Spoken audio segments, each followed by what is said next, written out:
Hey guys, how are you today? Hope things are well. Last night we did stream all night into the merge, so it was pretty fun. Let's jump right into the disclaimer.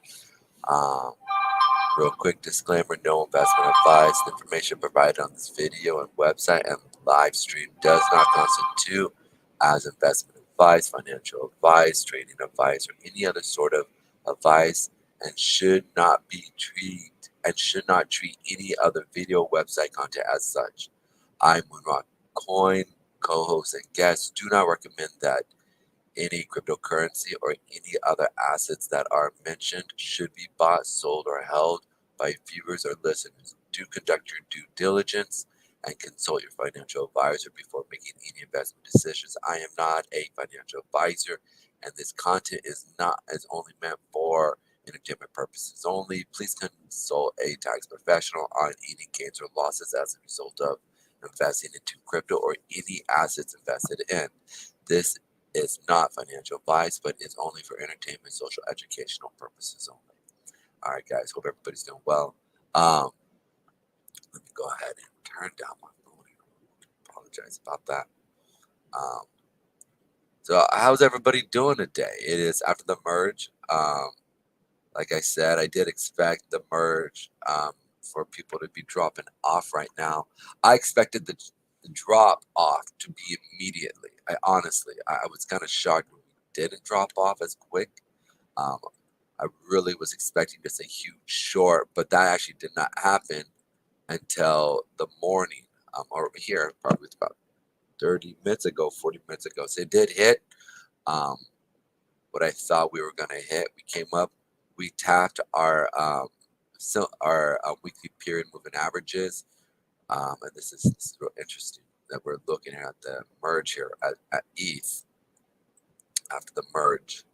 Um, so you can see here that we came up and there it is. Come on. We came up last night. We tapped the SMA on the daily up here, as we can see, and then let me jump here to the 4 hour here as well on the perps. Excuse me, the 8 hour here real quick.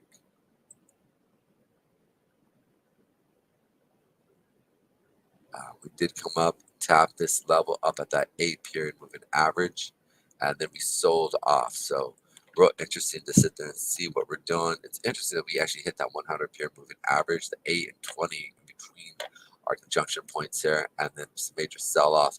I was mentioning in the chat for a Bankless that this was pretty much going to happen. I was expecting for it to sooner. I've never really I don't trade night sessions, so for me it was really interesting because I well, I wasn't expecting to be. I was expecting to be for it to happen quicker, but because there's not a lot of volume coming into the markets. Let me bring in Brinks here. Brinks, how you doing, buddy? I'm just talking about what's going on. How's your morning going so far? Doing pretty good. Just, just woke up like an hour ago. How's your morning going? Oh, good, man. I was up all night till about 4 o'clock, live streaming the merge and expecting a huge sell-off. The sell-off came today, actually about, let me see, maybe 40 minutes ago, an hour ago, where we just came up, and we just sold off. So it was the 8 hour switch over on the candles. It was actually really interesting to sit there and see that. Came, switched over the 11 o'clock switch, came up, tapped it, and now we sold off. So it's actually really interesting. But it's a little frustrating because I did expect this to happen last night. But it's happening. We'll see it come down. I was saying we should see it come down to this level here. Oh, shoot, almost forgot this. I need to. Do you think it's people that were staking Oh, no. selling off No, some of their profits, or no? No, this is institutional movement right here. Oh, gotcha. Yeah, this is institutional institution dropping this level, this amount of volume, and I don't care what they're saying it, how they want. What do you call it? So let's look at it from this. Let's look at it from all the way over here. So you have novices as well as institutions that were pushing this up. Okay, we hit to an institutional level up in here where we saw the sell-off. This is the one I was explaining that we were hitting the higher time frame SMAs as well higher time frame charts and zones. Right, we have a zone right here. So I was saying, get ready for a turnaround here. So we see the turnaround now. This turnaround is basically people, right? This drop is people accumulating. Still, the novices are accumulating here, whereas the institutions are also putting in their shorts, okay? Because they remember we were talking about at the beginning of the summer, where I was saying we should see this. Remember, I think it was right here. We were sitting at that 1200, 1300, right? And I said probably within 2 weeks, 3 weeks, right? We should see this around 800, right? And well, that's what it did, right? And then it was about a week later that it dropped. Well, it hit some institutional buying spots here. So then we see it come back up again. We see it turn around. Now, this area here, there's a lot of shorters here, or there's a lot of buyers here. And when they sell, somebody's got to buy because they're losing profit here. So what's going to happen is they're going to come down, and as it continues down, they're going to sell off their positions. And all these buyers are the institutional buyers because they want to buy Ethereum because it's now truly a staking platform. So it's just, I really think that that's what's actually happening, that they're coming in and they're shorting it purposely to pick up Get the better people who deals. are buying. Yeah, to get it. What's up? To get better deals, pretty much. Exactly. Yeah. Because still, even at these levels, I think, seeing Ethereum at 50,000 in a few years is not, it's not far-fetched. I don't think it's at all far-fetched to see Ethereum at $50,000-$60,000 mark from 1,000 here. So this is why, like here, they're just accumulating at these levels. So it's kind of crazy, but yeah, I'm really kind of excited to finally see this happening here. So real excited. Also, I was up so late last night, and then I literally woke up and I was trying to get going. My brain was having a hard time reading news and stuff like that. So I'm just going to go over the recaps here on Watcher Guru, CoinDesk, and see what's going on here within the markets. Here we are. What is Bitcoin halving? I already went over that last night. Polygon. Is that really what they're bringing up? There's no more news? Here's what crypto Twitter thinks about the Ethereum merge. Oh, this is interesting. And then Bitcoin mining Michael Sayer addresses misinformation. That's interesting. Shibarium for Shiba Inu, they're going to be giving the launch date for the actual blockchain there. So that's going to be really interesting for their own blockchain that's going to be coming out. Good old shit coming out. They're giving an actual date. So I understand that's a big deal to do. A real big deal. But wait, is Shibarium its own blockchain, or is it just a layer on top of Ethereum? Well, that's what I meant. Thank you. Yeah, no, you're right. Not their own. It's a second layer. Yes, you're right. But thank you for the I'll be correction. right back. All right. It's good to give me that correction. So here we go real quick. Let me post this here. You guys see me at the raw here. So here we are. Back.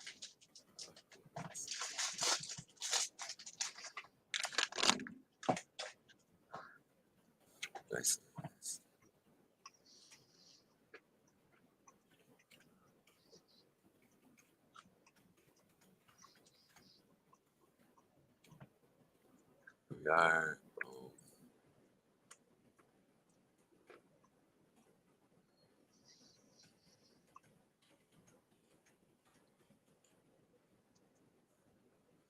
And then one last one. Here we go. I was actually on Bankless yesterday. I wasn't on it, but I was in the comment sections. I was basically telling what the market was going to do, and I was saying, "Let me on," so I can explain it. Because honestly, the guy they have the alpha boys there. I watching some of their videos, and they give a pretty good macro analysis. Really good, actually. Um, I don't think they're really like they only have like 400 or 500 subscribers. I guess they have a lot more people in their Discord. Um, I actually am thinking about subscribing to their Discord and kind of showing off there a little, right? But yeah, let's see what happens there. Here we go, man. Look at that. That is funny. That is really, really funny. We'll see what happens when it comes down. I think it's gonna blow through this level here quick, and then we'll see it come down to this 1340 mark. Hopefully, those guys will actually come and check it out. What I said, and I told them to screenshot this saying in Bankless, and we'll see if they we'll see if they're willing to check it out. That would be dope if they could. Be real cool. You know.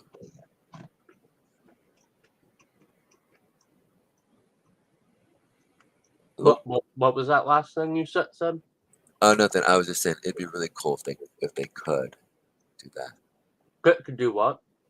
If they screenshot what I said, because I told them to screenshot this and what I said, what would happen with the market and the pricing, and it's doing. It'd be awesome if they reached out to the YouTube channel and was like, "Yeah, so we noticed that your prediction actually happened almost to detail there. So, hi, how you doing? You know, Bankless bring me on and going. So, what made you decide to say that? I'm like, well, let me explain the charts here real quick, and it'd be dope if I could become even an advisor for them, and then be able to shout out Moonrock, whoop whoop. So that's that would be very interesting to see what happens. Yep. So let me go ahead and post this in here real quick. Boom, coming down, and then one for Joshua. Forgive me, Josh. Let me get Josh up in here. I apologize about that, my friend. I did not send you the invite accidentally. My brain isn't firing on all cylinders here, so I will be maybe a little bit amiss.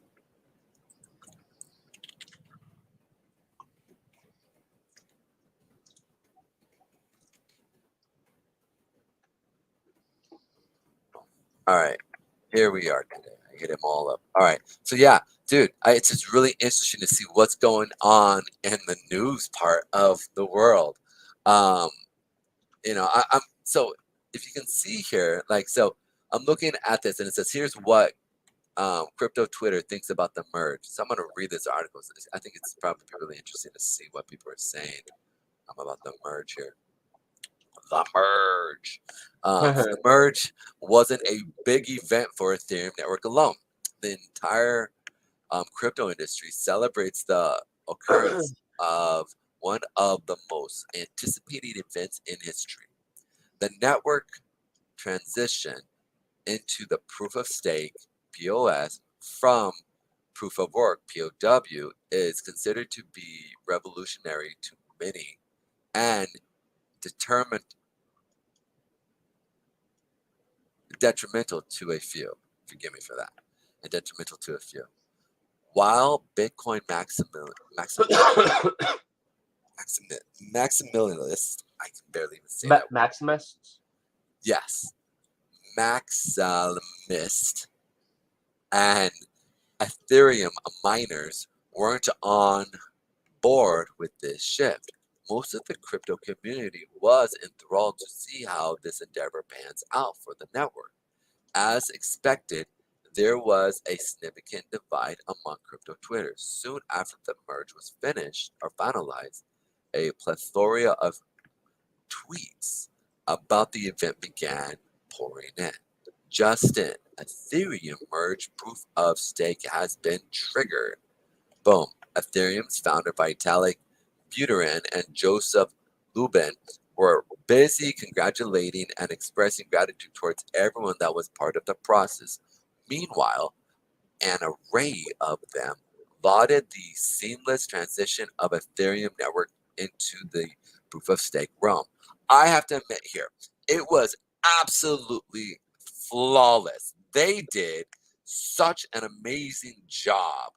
I give it up to Beater, and I actually need to make a statement about that because they did so good. So good on how, I mean, everything was smooth. There were no issues. Ethereum had no down points. Everything, just give it up to Buterin because he did such an amazing job.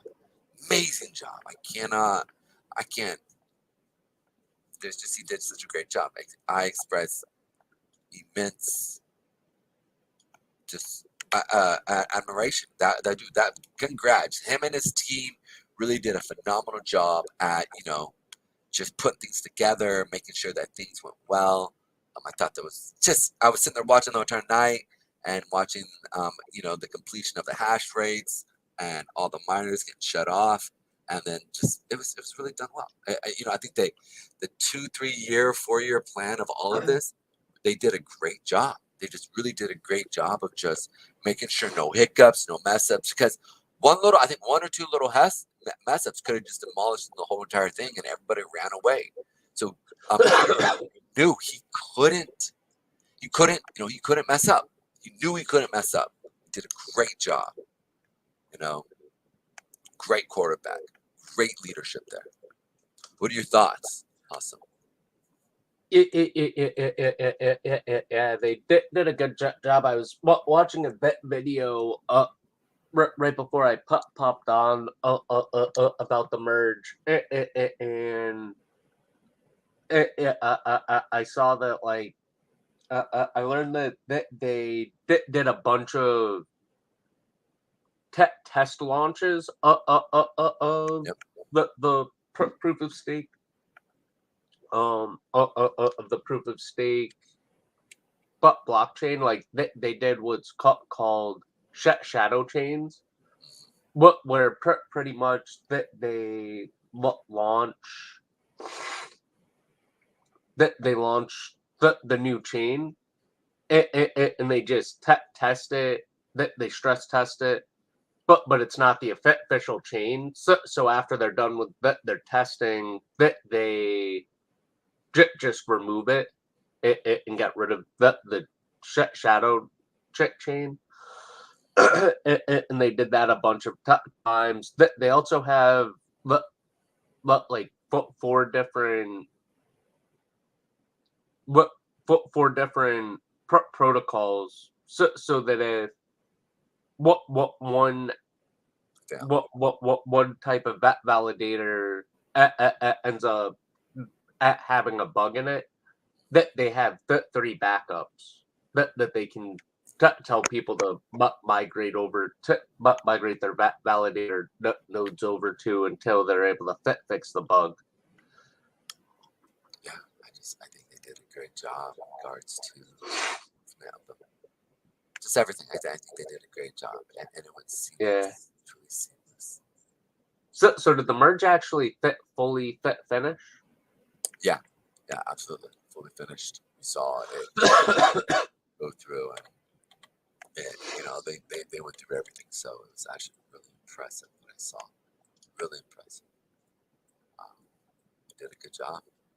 2019. So we're seeing a little sell off on Bitcoin here as well, with but not as much as we're seeing. I mean, we almost have a 200-point drop on Ethereum here. from 1600 to 14 or 100 something points from so 16, 15, 14. Like I said, I do see this going down to that $1,300 mark here. They looks like they are taking it in one day, which I've talked about before. If they do something like this, if we come down here in one day, look to see it to come back to rally back up, because they're just scaring out all the weekends. That's all that is. It's flash crash, scaring out the weekends, and they might maybe even do 2 days here, maybe even down to that 1,200, 1,000 mark here. But yeah, we definitely. I don't think we're going to get past this 200 period moving average here on the weekly. This area here. If they do drop it down to this level, I just don't see them dropping it down to getting past this area here. But I don't know. We'll see what happens. We'll see this happen. This dynamic move here would be interesting. Then we also have that monthly 50 period moving average sitting right here. So it's really, this will take some time to get through. We'll see this bounce back and forth through this little junctional area here between the 1287 to 1216 mark here. So yeah. Yeah, 1216. Yeah, it's on 1216 to the 1282 area here. Be really, really interesting to see. We'll probably see some small intraday trading days here. But yeah, this is cool to sit here and see what's actually going on with Ethereum and Bitcoin. Bitcoin, obviously, it looks like they're doing about 8% drop today. Bitcoin, that was Ethereum. Bitcoin is putting in from 170 to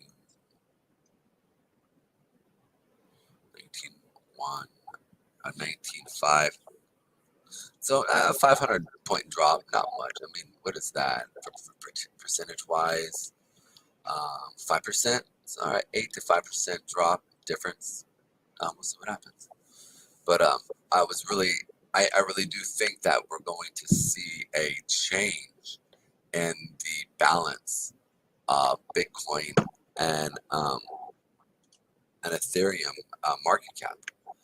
It's we don't see it now because obviously we're seeing Ethereum drop, but I really do think that we'll start to see Ethereum really start to take over now as the really main hedge for Bitcoin or for crypto. Just simply because of the usage, the long-term effect. It's almost like digital versus Kodak. That technology, just superior. It's just superior. And I think Ethereum is a superior network in comparison to Bitcoin. There's a lot of, and I'm not saying Bitcoin isn't good. I mean, Bitcoin is still a store value, right? I'm not saying it's not, but I really do think that the store, just like with Apple, right? Apple is a juggernaut, and I think they're going to always stay a juggernaut because of the industry that they're in, and they'll always lead the NASDAQ because of their technology and what they're doing and how they're always looking to truly innovate. In the same sense, that's what I think Ethereum is going to truly become. I know people don't want to hear that, but I might get some death threats. It's really hard to say. Yeah. Because I still think just because Bitcoin was first, yeah, and the market just follows Bitcoin and Ethereum, and there's already a lot more money in Bitcoin. I have a feeling Bitcoin's gonna remain the leader. Maybe they might have like a neck and neck type of Bill Gates versus Jeff Bezos, but where like one day Bitcoin's a little bit, but one day Bitcoin's number one, the next day Ethereum's number one, where it's like a neck and neck type thing. But I don't think Ethereum will fully surpass Bitcoin, where where Bitcoin's just never gonna retake number one. We'll see. We'll see. I think Yeah. that's a good analysis. Like I said, from a fundamental analysis, I'm not the best at that. I'm not gonna pretend like I am, but I just look at it from just Same. I look at it as like a pure like who's better. And I know they're both meant for different values. I understand that, but like if I am a simple investor and I go, okay, Bitcoin is store value, but there's not really much with it doing besides that it holds a value versus you have something like an Apple stock that is I just see people buying Ethereum more over than Bitcoin. So really interesting to see here. Ooh, and this is interesting. Looking at Apple right now. And Apple here just came and dropped, bounced off that 100 period moving average, rallied up at the 20, and now pierced through that 100 and touching the 89. So we've got that 400 period moving average, guys, sitting right here. So with a lower high from a previous higher high. So this is going to be really interesting. If we pass through this 400 and come back and retest something like this, I don't think we're gonna have such short. I think we'll have a deep continuation of this mark. We'll see this right, this boom, right, come down, and then just pop right here. Maybe go down a little, come back, and then down into this level here at the 12, the 112 mark on Apple, and then from there, probably come back test these highs here. Come on.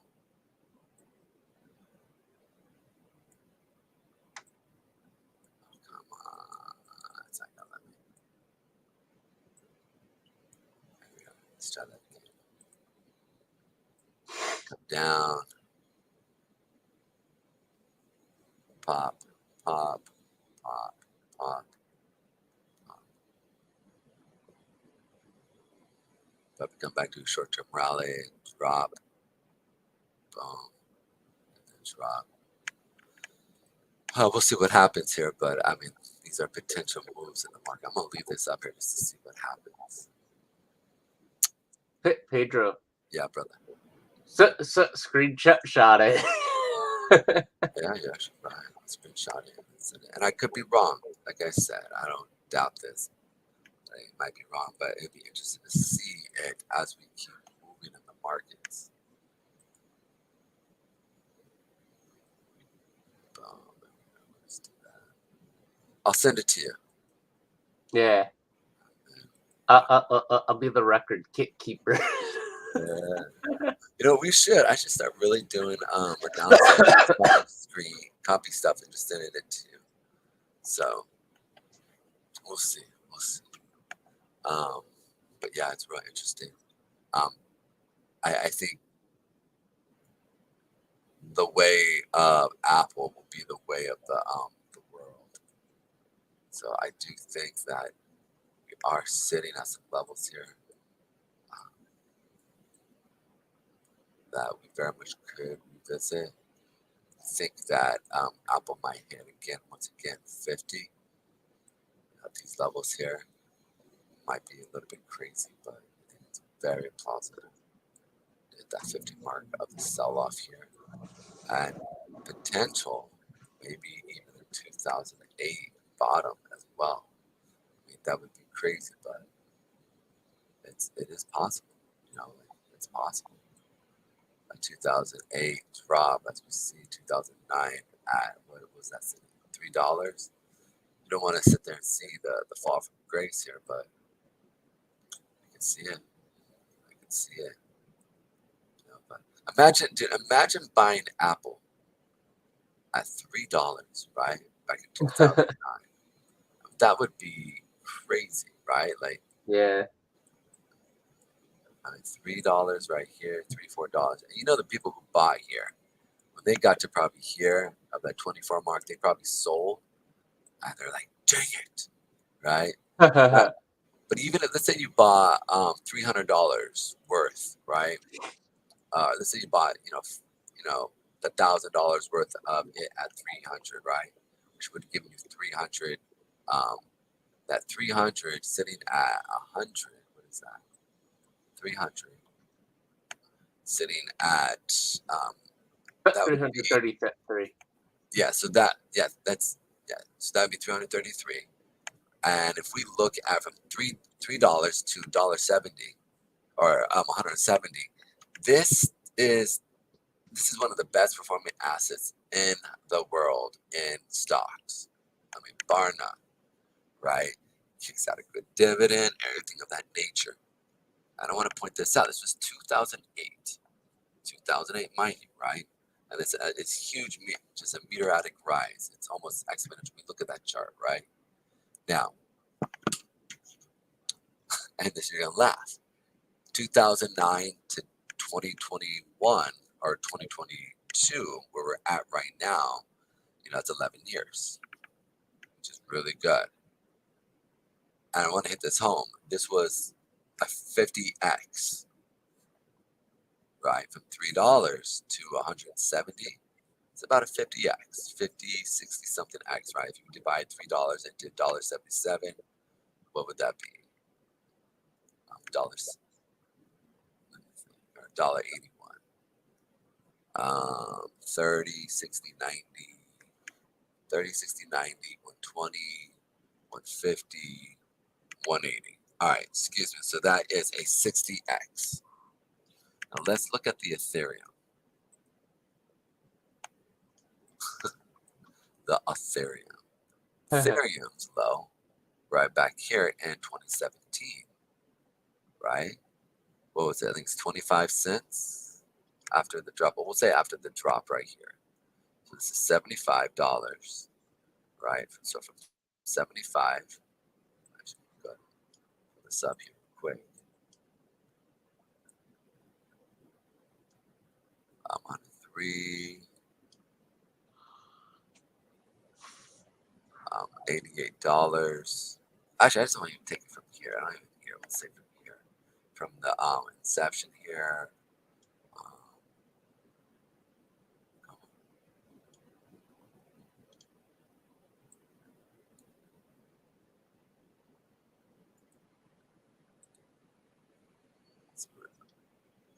$11,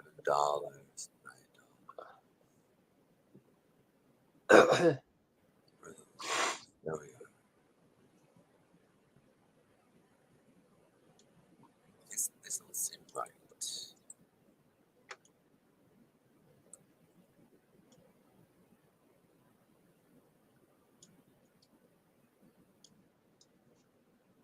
Close. 8. Low. $5. I thought the lows of Ethereum were like in the 25 cents.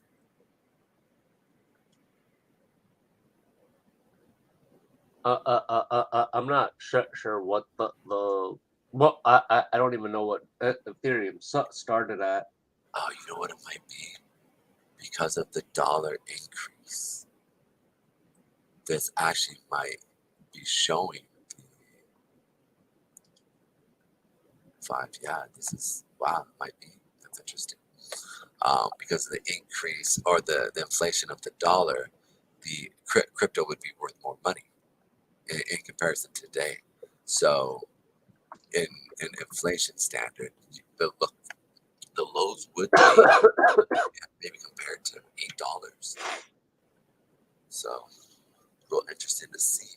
Nice, still following for the most part. I like it, dude. Yeah, it is good. Yeah, that Bitcoin thing that I drew up like just out of boredom a couple months ago. Yeah, man, I like it. It's good. That's pretty crazy. Yeah, it's actually really nice. Yeah, but if you just simply look at Ethereum, right, for pricing wise, we're seeing I swear. That is really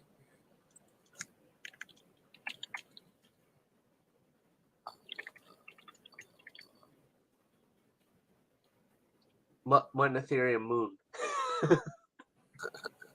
I'm just joking because I saw the article. Yeah, that's funny. Well, let's check out. Let's even talk about what's actually going on with the Twitter accounts here. The president of Starkware, um, Eli Ben Sation, took to Twitter and drew a comparison between ETH merge and the Webb telescope. Oh, that's funny. Oh, that's great. Yeah, let's see if I can post that either. Let's see, this is funny.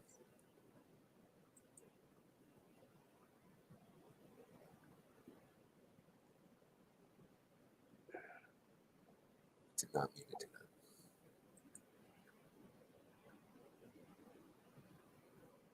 The telescope.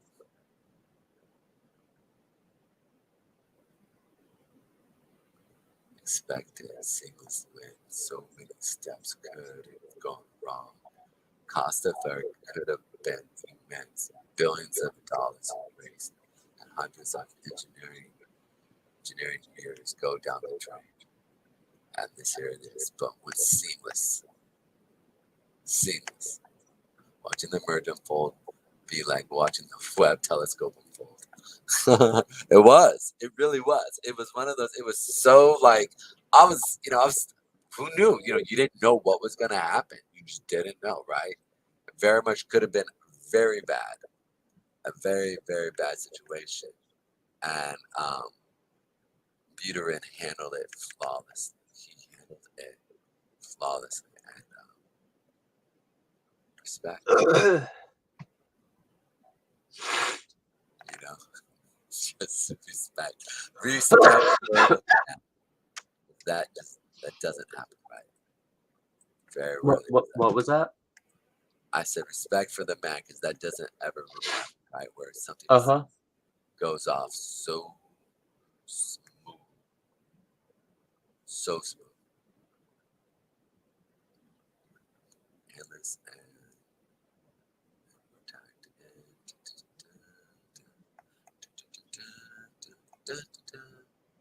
who is this? Boom, boom. Join our regular Twitter space for a daily crypto market analyst and valuable market insight. Turn on post inflation notifications for Moonrock Coin. Moonrock is bringing value to DeFi. Nice, that was a nice. I like it. Good job, bud.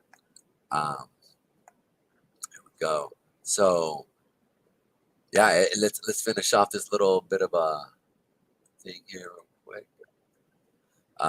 In addition to this, Jake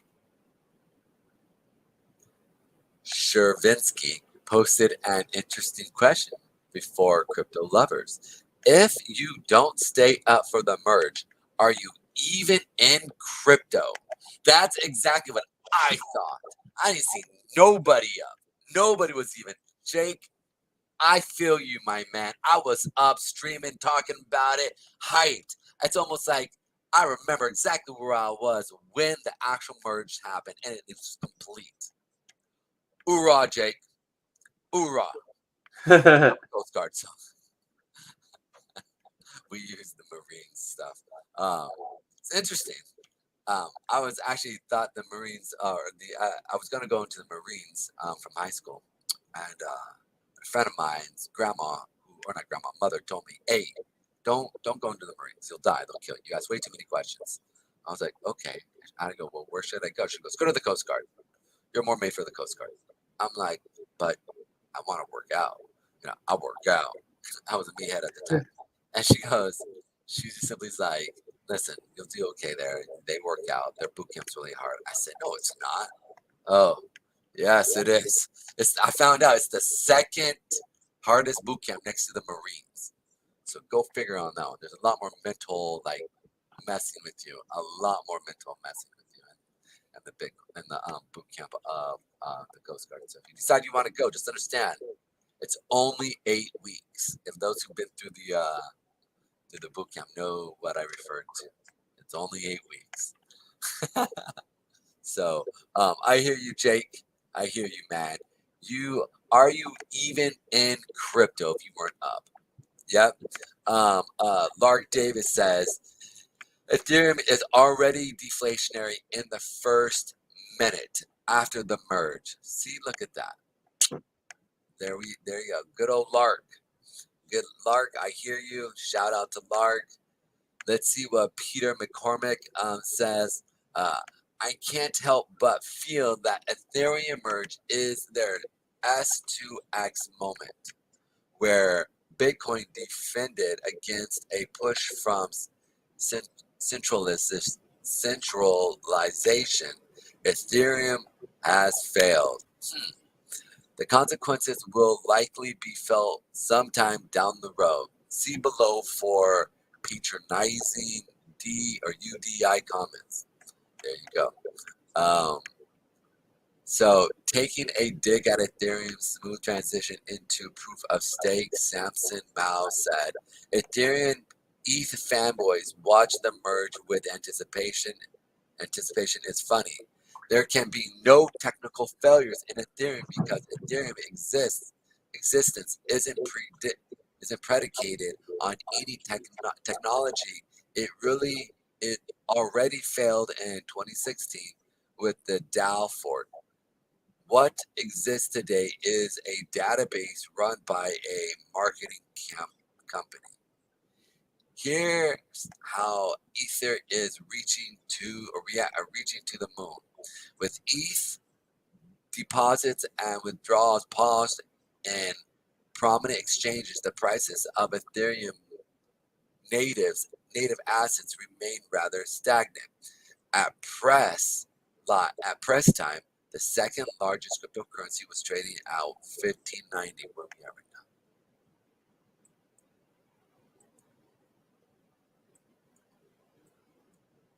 Come on, baby.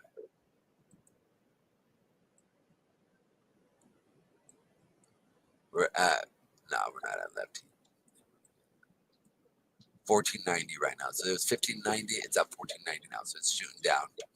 So it's already dropped 100 points. With a 0.8% dip over the last 24 hours. Ooh, it's a little bit more than that, babe. It's actually now at 8%. Ethereum market cap seems to be inching closer to 200 billion. It should be noted that Bitcoin market cap was 385 billion. This minimal disparity had the community speculating about Ethereum supremacy. Again, I think we're going to see a Ethereum supremacy down the road. I think the institutions want this on the cheap, and they want it bad. So we're coming up into our first real test here on the sell-off here. The 189 period moving average. Will this hold? I don't think it will, but we shall find out. Let's check out the intraday here. We do have a nice amount of volume coming in at this defendant of this market here. Will it be able to hold? Let's see the next one. Not really. We're not seeing much. We'll see. We're going to see if this holds. I think we're going to be able to. This is a good defense against that market right there. Let's check out that 5-minute here just to see where the majority of it. Yeah, so it came in. We saw some good fighting going on right here. Some real good fighting. That next position here that we need to see, and we'll check, is it the 30-minute? Nope. Yeah, so that 30-minute candle, we didn't see it though. Didn't see it turn around there. We'll see. We're coming up to the end of the hour here. If we don't see this baby go green, I see the bears stepping in and pushing even further. We'll see it probably go up at the beginning of the hour and sell off towards the end of the hour, or we'll see it consolidate and see what happens there. So be ready for that, guys, for the Ethereum drop here. Man, you know what blows me away? I feel like really great content here. I mean, really, I'm just shocked that we barely have a few people watching us. Like I just am shocked. So somebody was telling me you should buy subscribers so you can get more heads to come in, and because people like seeing a lot of subscribers on somebody, right? And I said I don't want to do that, and the reason why is because I truly want to be able to say that we're all organic, you know. But the I guess he was saying that all the other major YouTubers went out and bought subscribers, and then when people came along, they would see they had a lot of subscribers, and then people would come in. Like they even say like buy like 3 or 4 thousand subscribers, and you'll definitely see a pickup of just subscribers after that. But I mean, I think that's a bit disingenuous, right, Brink? Right, Brinks? Or what are your thoughts? What was the question? Should I buy subscribers to draw in people so they'll sit there and see that I have subscribers, or no? How many do you have right now? I got 40. And I'm proud. I think I got 40. Let me give me 1 second here, just to make sure. I've actually got them also spread throughout the whole entire internet, because we do live stream on multiple things. We live stream on LinkedIn, Facebook, Twitter, and a bunch of other platforms. So we probably have more that subscribe, but my personal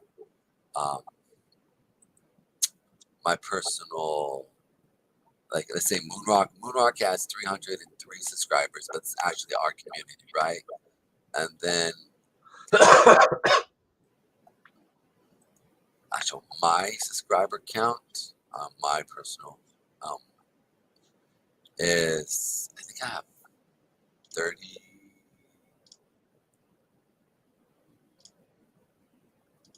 Where's it at? I have 35 subscribers. So that is looking good. So we'll see. I don't know.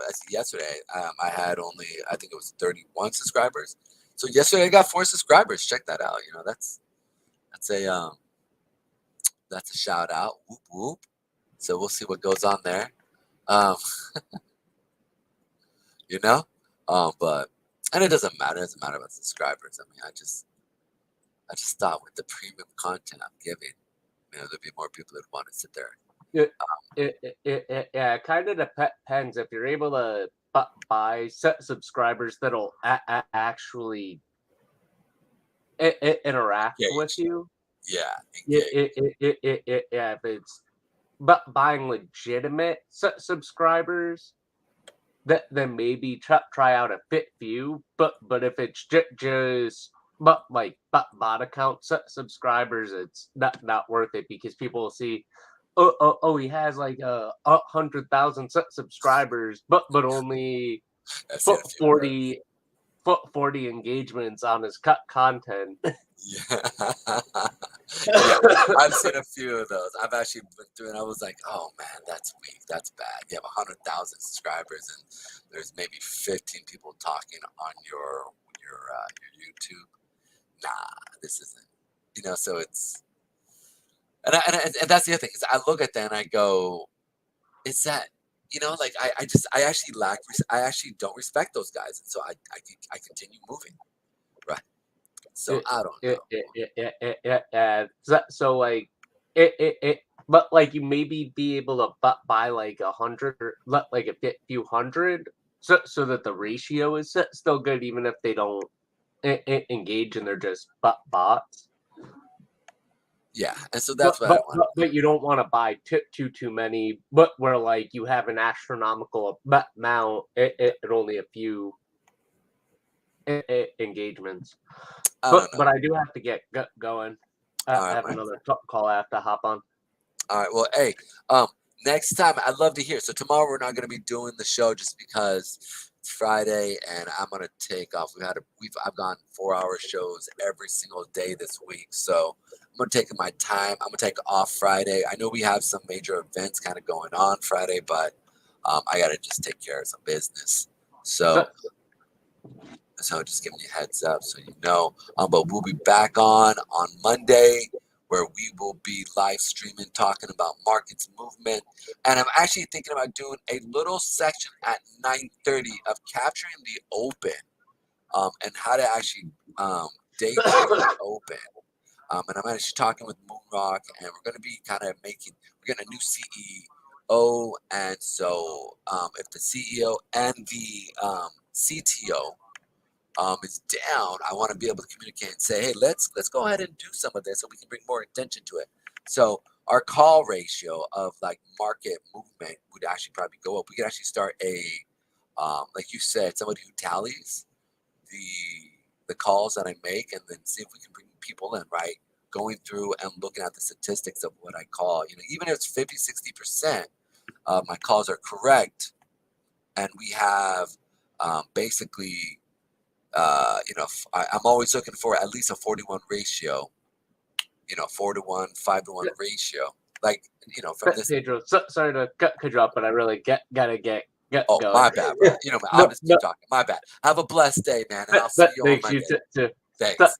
Talk soon. Bye. Later. Take it easy. Bye-bye. Guys, that's me. See, I can just start jibber jabbering for it's a mess there. So, all right. So let's go jump right in here real quick. Yeah, guys, it's the Ethereum sell off here is coming, or we're actually in the midst of it. That's 1600. We actually came up into. I was expecting us last night to kind of come back up into here, right, in this area here, and then sell off. And then I also said that if we blow through here, it's coming up into our higher time frame SMAs, where we then will see another major sell off. So I went short like 3 times up in here, just because I expected more buyers and more sellers, and I forgot the night session is different than the day session, because there's a lot. Well, you can sit there and see this, right? Like, look at the volume in the day session, right? There's a lot more sitting here, right? Like, comparative to, you have a few stuff, major outliners right here, but the rest of it is low. Whereas on average, right, from the 6 o'clock open, 6:30 right here, 6:30 open here, right? It looks about the same, but it picks up, and then on average, it's a lot more volume during the daytime in comparison. Now, obviously, this is the merge. What was going on back and forth after the merge happened? You saw an increase of buyers that pushed it up. But the key is this, and I want to point this out, like as I always say, right, is that we didn't see really any defense, right, of it moving up. We didn't see a lot of these buyer wicks stepping in. So hence, I see it coming back down. Again, as we're dropping off here, we're not seeing a lot of seller wicks step in as well, right? Except right here. And then we're seeing a drop off. So again, I point this out that it's primed for it to push up, right? And because it's primed for it to push up, we could see it drop off, turn around, and push back up quick. But that's not until we tap into higher time frame zones and dynamic zones as they move. So that's why I have these other systems there. We have the 89 and the 100 stepping in right here. And additionally to that, we also have a few demand zones, if you don't know what demand zone is, basically where there's a large amount of buyers sitting, typically institutional buyers. A resistance or a support zone is typically just people in general that are looking to buy in at that level, but you're not going to see a true inflection of buyers and sellers. It just means that maybe this is going to either add support or resistance where they will come in at these levels. Doesn't mean that you're going to see a ton of buyers. At least that's the way I look at it.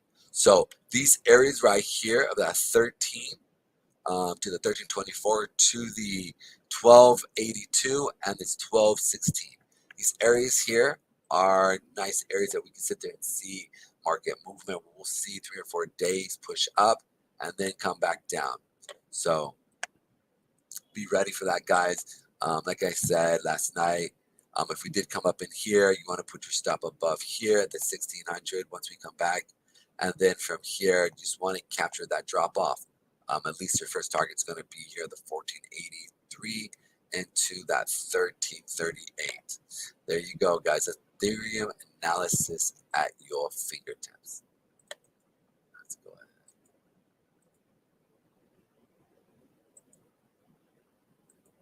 All righty. You saw this is why I put those in, right? Because see, this is where that area became resistance. So right here is where I had my resistance level. Yeah, pretty much resistance, because previous highs becomes personal lows, or previous highs will become resistance, right? So it sold off, boom, shot through, but then we came down, sold back up into this level. That was right here.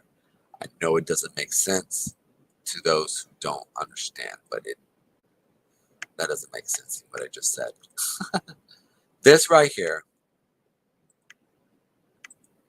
will act as a turnaround equilibrium. Like we saw this right here.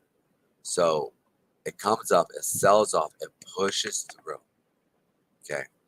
It needs a lot more buyers to push through. But because I did not see the continuation to put in a new higher high up in this level, and it sold off, okay, where it came down, you had a bunch of sellers, because now right here there are a bunch of buyers sitting here right at this level. They had to put in a bunch of sellers at this level now to push it through. So we see here it sells through. The bulls tried to pick it up. This is what I was talking about yesterday. The bulls tried to push it through, but they couldn't. So then sellers stepped in, which are sitting in this level right here at this candle, which we then see a sell off from this level down to our next dynamic zone, which is the 89 and 100 period junctional point. So that to me is basically like a crossover. Junctional point is a crossover where you see inflections up, buying and sellers step in. So here we should see a buyers and sellers step in. Is this going to hold? I don't know. Find out. But I left this in the seller or this supply zone because of the way that we came up. We put in our actual buyers, or we put in our top here and then sold off. And I explained that. So I want to make sure that you guys understand that, at least understanding what my thoughts were on that. Let's go ahead. Let's go ahead and go up into some other stuff here for news sake. Checking out the Decrypt Media. Let's see what they have posted here. Tron taps crypto market makers. Winter Mute to become official partner. That's smart. Wintermore is now the Tron ecosystem official market maker, helping the crypto project native TRX token improvement liquidity across various exchanges. Market makers are vital agents in the world of finance, crypto included. They assist in making trading pairs more liquid by acting as a buyer and seller on both sides of the trade. This is what I'm always bringing up. Who's taking the other side of that trade? And listen, they're held accountable. So if they are buying, or if they're short and the market is moving up, they're losing money for their client. Well, market makers don't lose money. Yeah, I mean, they do, but they don't. They'll lose money in the short term to flip it around, to drop it. So always be mindful of that, my gents. Always be mindful. Right? Oh, somebody just chatted me here real quick. Sarah Pedro. Yeah, you're good, brother. There we go. So it's important to understand. So market makers are vital agents in the world of finance, crypto included. They assist in making trading pairs more liquid by acting as a buyer and seller on both sides of the trade. When a crypto trader places a sell order from their token, there may not be an immediate buyer at the trader's asking price. To fill this trade, the price drops until a buyer has been found. The difference between the seller price and the buy price, or the offer and the bid. The offer is the sell, okay? Like imagine going into an art gallery, right? And you have an art piece. You're offering this, you're selling your piece for what? A certain amount of money. Okay. It's going to be higher. Okay. The buyer wants to buy, he wants to bid on that art piece at a low price. You know, this guy's, oh, bid here, right? That means they're looking to buy. And when you start to have a bidding war, right, where you start to see ding, ding, ding, ding, where one buyer steps and keeps buying, and another buyer, right, it's that bid buy, or the bid wars, right? It's important. These things are important to understand when you're looking at the market and you're looking. So when traders are getting together and they're talking about, oh, they're bidding it up, look at the offer coming in now. So the offers are coming in. A lot of times, like traders, old time traders will talk that way, where you'll hear them saying the bid and ask, especially floor traders. Floor traders will, and if you don't understand the lingo, you'll kind of get lost. So I don't want you guys to get lost in that. So and it's pretty simple. It's one time coming in, somebody explaining it to you.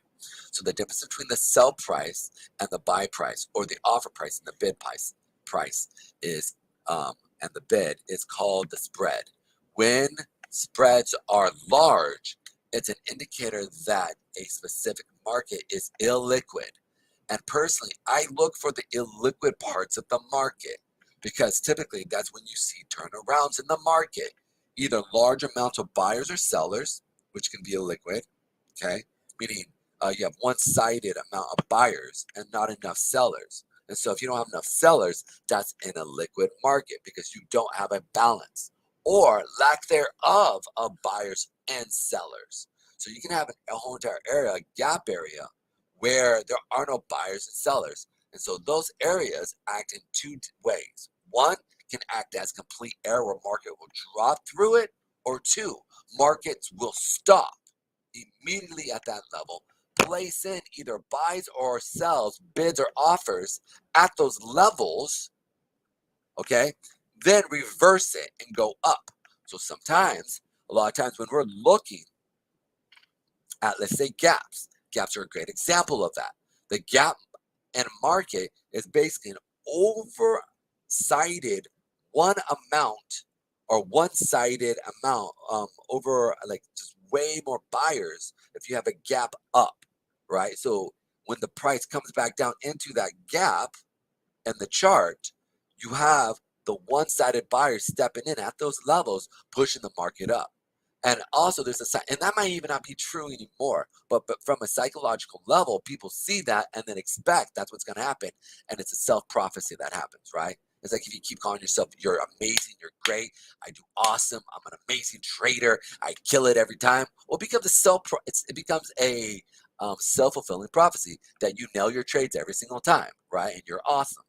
It's the same thing. When thousands of people see a gap in the chart and they see it come down and rally back up, it explains that from a psychological level, there are buyers sitting there. Buy that. Just and because you'll see a gap up, rally up hard, or a gap up, come back, retest into the gap, and then rally up even harder. So little things like that do happen, and you need to pay attention to. Looks like our first target here is not holding. So let's check this baby out. I'm gonna put in our, here we go. Nailed it.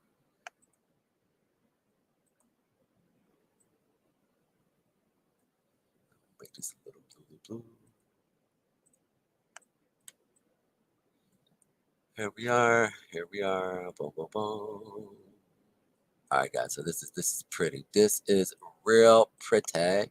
It's so pretty. It's so pretty. It's so pretty and pretty and pretty. And it prettays, and it prettay to prettay. Anyways, so you see that we sold through it. We're coming back up, and we're seeing if it's gonna. We're seeing some sellers step in now, but not with a lot of conviction. The only conviction area here is I see a little bit right here and a little bit right here on the 5-minute, and I do see it starting to. So we'll see what happens. We could see a consolidation period here for a minute, and then a sell off, or even a consolidation, come back, tap, and then come and tap up in this level here. It is still the top of the hour here, so it's kind of trying to make its decision on what we want to do. Let's check out the 30-minute hour here. Boom. Yeah, all right, boom. So we definitely have some conviction to the seller, but definitely more conviction to the buyer side here. Boom. Let's go ahead and move forward. Let's check out that hour chart here real quick. That hour chart is showing, yeah, it's actually showing more weakness than strength here. So, excuse me, it's showing strength more than weakness. So the opposite of that. So we'll see what happens. This is a kind of a mixed bag of nuts here. So a lot of times I say, let the chart tell you what it wants to do. Don't try to predict it. Wait for a trending SMA or a trending mechanism that you use. Whether you use the, what do you call, Bollinger Bands, whether you use VWAP or you use other mechanisms. I forget the other one. I used to use it too. The cloud one, right? That dwindles down. You know, you can use that too as well. So we'll just see what happens with that. Or use the vector format, whatever it is. Just make sure that you are waiting for the trend to pick up again and then to go. If you're still short at these levels up here, you should have your first target already hit and then be waiting for, or you might even want to take off your second target and let your last target here keep running down to that 1300 if we continue there. It may not happen today, but I know we'll most likely come back and touch that area. So we'll see what happens. Okay. Next, let's finish reading this off here. So market makers are vital part of are vital agents in the world of finance, crypto included. Read that when a crypto trader places a sell order or buy order, we're going to do that. When spreads are large, it's an indicator that a specific market is illiquid, like I was explaining the illiquid part. Also want to talk about gaps where illiquidity sits completely. So these are probably my favorites where the market is sitting because the market has a really good chance. And I've never really fully checked out the actual percentage levels of it when I trade. But when I see an area that has no, I mean, literally no orders in it, buying or selling, and it just went from, let's say, up here, and then it just dropped, and the next order was down here. That area between here, that spread typically becomes a resistance level or support level. So resistance support level. And the only way you can sit there and look at that is when you look at either the river or the buy and sell exchange that I was looking at yesterday, and then you see the buying and selling actual orders coming in. So I look at both the previous buys and sells to the left, and then as prices coming up into that area of illiquidity, many times you'll see them outlay. So if you need it to buy or you need it to push up through that, what they'll do is they'll establish sellers up in this level right here. And as they establish those sellers here, right, it allows them, they'll push up, establish sellers, and so then they'll drop it because they establish sellers there, drops. Then it comes back around and they have sellers sitting here, and those sellers sell to the buyers. Okay. And all of a sudden, then you'll see sellers selling to the buyers, and then you have the bid war. Well, you start to see a bid up, bid, along with the sellers that were established at these lower levels or at these upper levels before it dropped. I know that's really complicated, but that's where a lot of times that market makers sit in. They like to sit in those areas and wait. And so when they'll add liquidity there. So this is actually how they balance their books on the buys and sells, right? And so if you have a huge drop, who is sitting there at those levels? If everybody wants to sell, who has to buy? The market makers. So the market makers are buying it, right? So they're buying, they're losing money, losing money. Boom. They'll come up inflection. Then as it's pushing up, because of and there's no liquidity, let's say because everybody's afraid, then what they'll do is they'll add sellers and buyers to the market to push things up, right? Boom, boom, boom. They'll push the market up in a very fictitious way because they're the ones pushing it up. As that is happening, they're making a little bit of money, not much, but at certain levels, they'll start to short it up here. They'll drop it down, okay, making it look like there's a consolidation period that we'll see. Sometimes you'll see higher lows, right? This is why I always talk about like the higher lows and what's actually moving, higher highs, higher lows, lower highs, and lower lows, or a consolidation period, which indicates to me market manipulation. So as I'm looking at the markets, I'm able to see market makers stepping in, market makers holding, market makers playing in the junction. Now, last night, I was really going to get messed up. I totally forgot all this stuff. I actually got messed up a couple times. I took 3 trades, and I made just a few mistakes. That was it. Just made a few mistakes, and so 3 stop outs. I was like, what? Like it never happens in a row. So, anyways, that's life, right? Um, can't catch a fish every day. Anyways, but I just want to explain the ideas of market makers and actually how they work. So let's finish this off. So market makers like Wintermute thus operates as an intermediary of sort to fill these trades, reduce volatility, and keep a trading pair spread as tight as possible. Other firms like B2C2, Alameda Research, Cumberland, and Genesis Trading offers similar services, and insofar as it can be risky to fill these orders, these firms also charge a nominal fee. Many of these firms also offer their services across various decentralized finance protocols.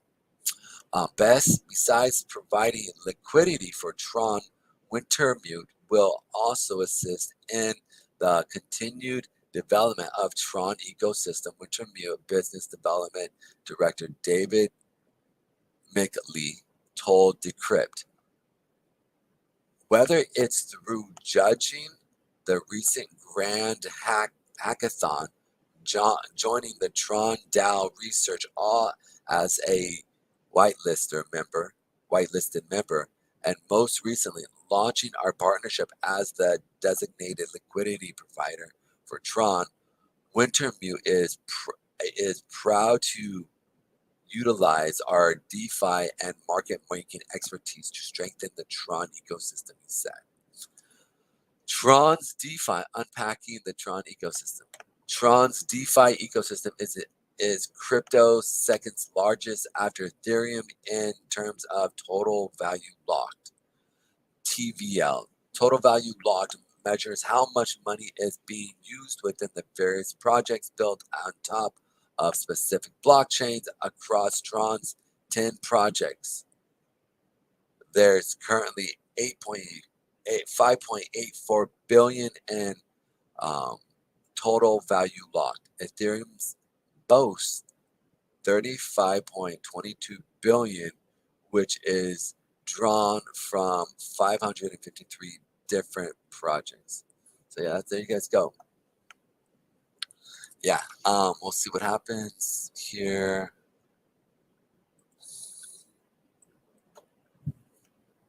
Looks like they're gonna push it back up. So if you want to wait for, but like again, I want to point this out. We don't see any demand here. We don't see any demand wicks here. So we're at the top of the hour here. Let's take it that 30-minute candle here.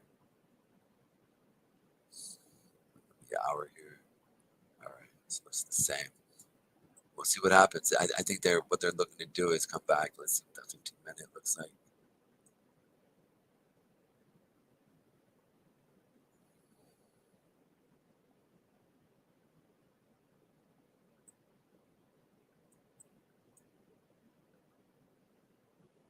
That 50 period moving average right here sitting.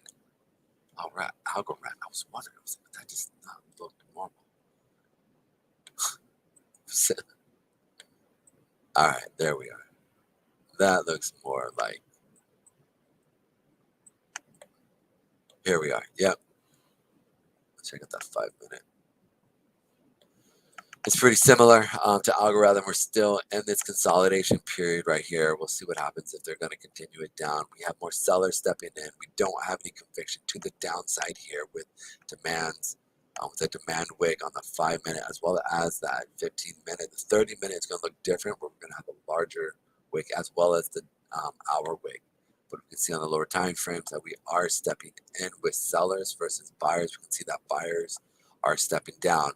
So first thing they'll probably do is push it up for the hour. It's the 12 o'clock mark. Let's check out your 4 hour. Boom.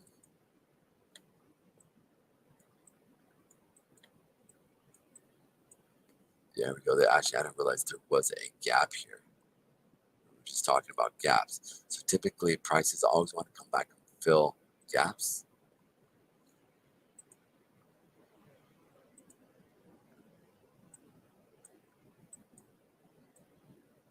That's really interesting.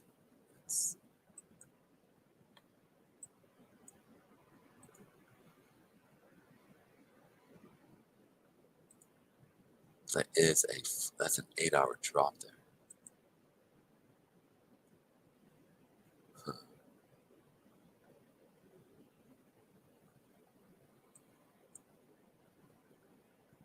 They might come back and touch that 8 period,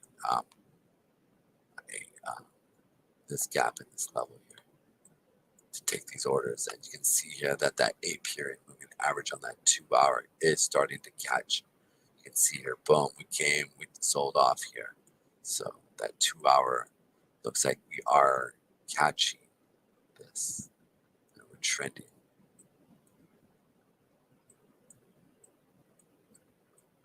We'll see what happens here.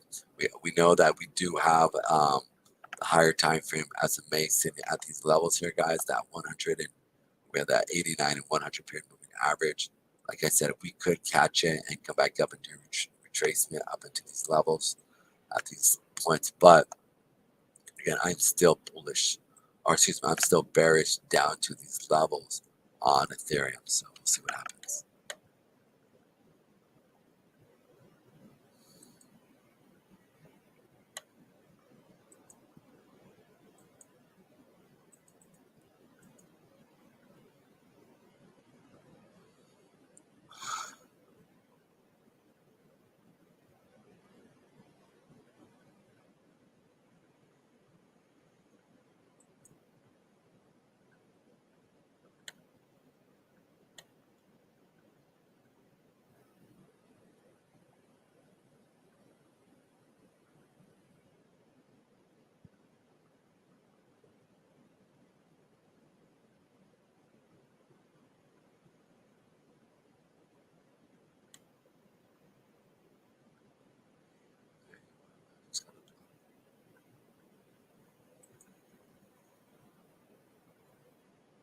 All right. All right, I'm just checking out some things here.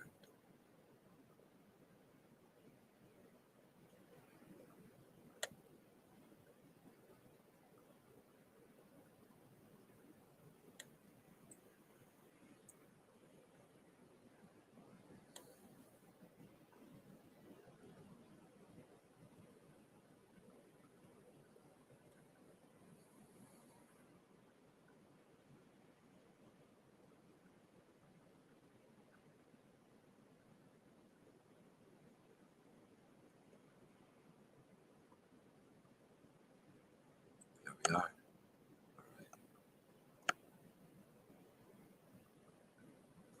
Let's go ahead and go into now the technical side of things. We'll go into maybe one more news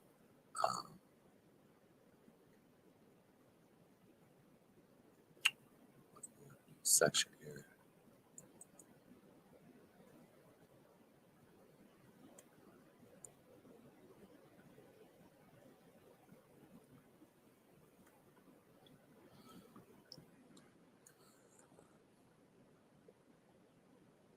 The hash.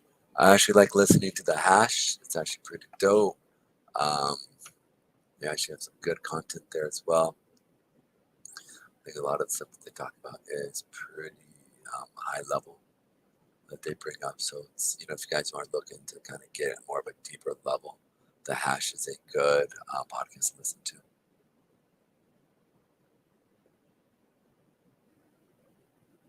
Future trackers. The two tokens racked up nearly 80 million in liquidity since this morning. Wow, that's crazy. 80 million in liquidity. It's nuts. But we'll see. We'll see what happens.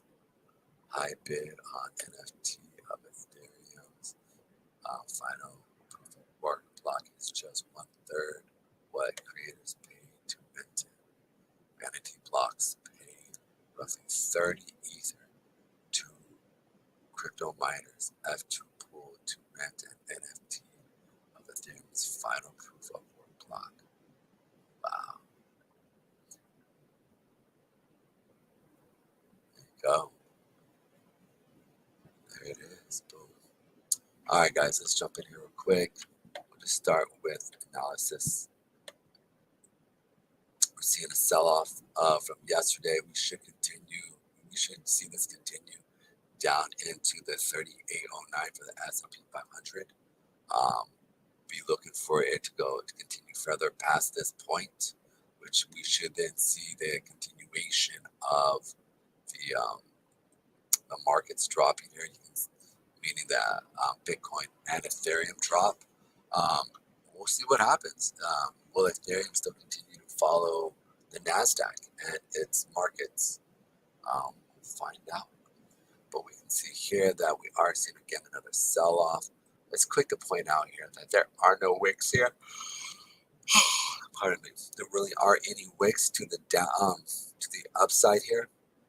So if it does decide to push up, it's going to really be easy for it to get through, hence through the into our equilibrium here, which is the black mark. But we do want to add that we do have moving averages, which is dynamic moving zones here above us. We have higher time frames as well as lower time frames on the daily, where we have the 50, we have the 20, we have the 8, we have the 89 and 100. So pretty much have all the SMAs above us, which is pushing pressure down on us to go further. So put that out there for everybody to understand that. That's why I am so bearish. Next, let's check out NASDAQ. The NASDAQ is even at a farther sell-off. And we're seeing it really continue down. By the end of the day, we'll see how much volume is really kind of getting. We're at the halfway mark here. And typically, we have a smaller amount of volume. Let's check to see if we have any major news today here. Let's make sure I am on today here.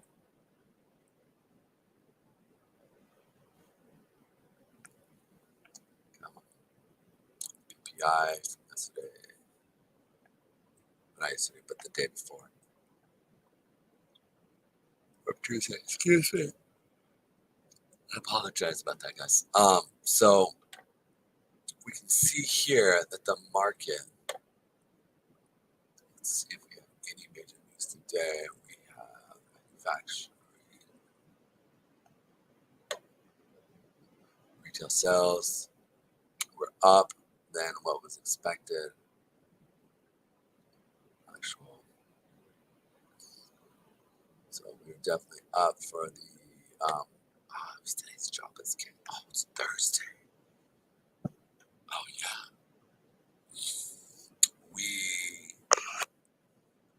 What was this? I think what was expected was the 218. I think the previous forecast is the forecast was. I always forget these weird job is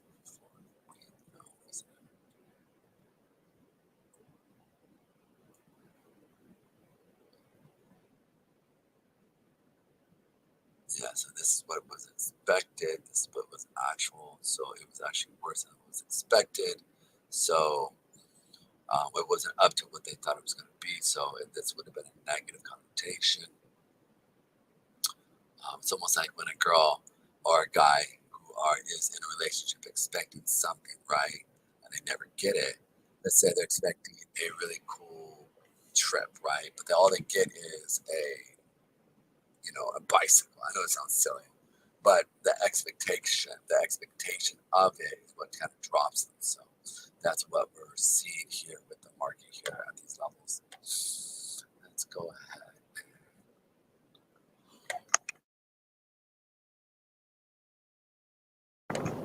Let's go ahead and finish off our analysis here. See the market can continue down. Be ready for these levels here, guys. We have the weekly zone right here, and we have a daily zone within that weekly zone. So we have right here, this is the weekly zone. Then we also have that daily zone within it sitting right in this level here. So I am more bullish down in this level here, the 1117 area, right? Then I am even down. If we push through to these levels here, I guess I can see it. Yeah, it could come. I mean, this could see a push off into a retracement back into our 8-period moving average, where then we would then continue down for next week. So they're going to come and test these levels here and see what happens into Friday. And this will then put in a lower low here, which will then put in another lower high. So these little things are important to be looking at. Let's go next into dollar.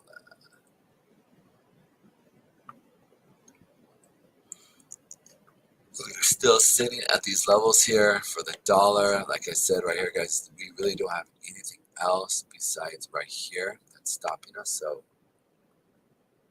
this has already been traded through the zone at least halfway. So this zone I do see is pushing through up into the higher levels on the dollar. Going even further, let's see if we're seeing any type of trending. Now we're trending down versus up, but we are bouncing off that 400-period moving average here. So on that dollar here, we'll see what happens here. Are we going to continue down, come back, bounce, and then continue down into these lower levels for the day?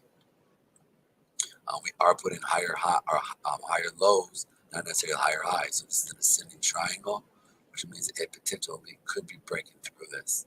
So we shall see. Like I said, there isn't anything up here. But on the downside, if we do continue to go down, guys, make sure that you're looking at a retracement back into these levels, just like what Brian was talking about. There's major manipulation on these. We're talking trillions of dollars of manipulation. So be mindful on the spot market. Let's go here real quick. We already did Bitcoin quick analysis. We'll do another one. It is pushing up here in the last 5 minutes. I would say be ready for that 50-period moving average for a turnaround here. We aren't showing any convictions here, guys, when it comes to the upside here for any real battling. But you can also see here that we didn't see any conviction here as well. Same thing, but Ethereum is showing a bit more weakness at these levels. We're not seeing a higher push. So I'm definitely more bearish on Ethereum as we move forward. Again, this is looking more like the NASDAQ versus the actual market. From a macro standpoint, we are hitting that. From a technical standpoint, we're hitting that 100 and we're hitting that 89-period moving average as a crossover. So like I said, we are going to see some stopping here. That's why I put our first target right here at these levels here. We'll see if it does come back up into the gap level there. Forgive me for yawning. I'm so sorry.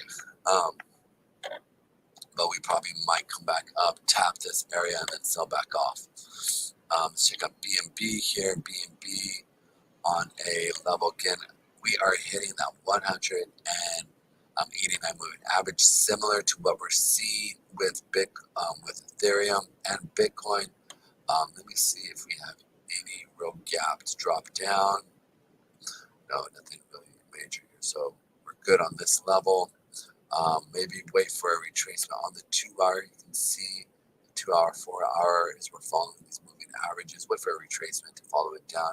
Again, we don't have any real support until these lower levels with BNB on the intraday. But like I said, I am more bullish buyer down at these levels at the 234 spot. So quick analysis on there. You know, guys, I hate to do this, and I'm sorry. I am exhausted and tired. My body and my throat is not feeling too well. I'm going to do a few more here and see how I feel. And then if I'm not feeling too good, I'm probably just going to head back and take a nap and maybe jump back on later. But I just want to make sure that I give you a heads up. So there we go. Let's check out the next one. We're going to go into XRP here.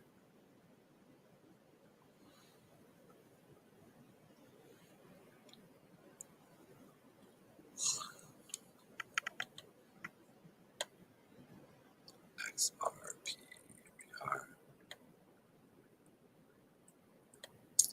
Like I said, it came down into our areas here, it came back, tested that 50 period. We saw the sell-off from last night following the cryptos market. Let's check out that daily. This one, we do not have any real support stepping in. So I do see us coming down to that 29-cent mark, 28-cent mark, guys. We're pushing through this level. I'm going to keep this here because this probably will come back retest into these levels and see it then sell off. So it looks something like this. We see another leg down into these lower levels here, and then come back, put in a retracement, something that looks like this, similar to this, and then see another sell-off. That's one possible analysis. Or the other one is that we continue selling off into our level here, the 29, and then see a rebound up into these lower levels here as flip zones. So really important to be paying attention to. Next. Let's also check out, I want to see here real quick.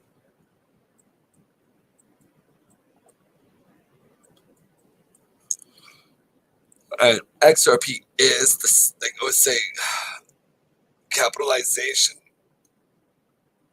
in the markets. Pardon me.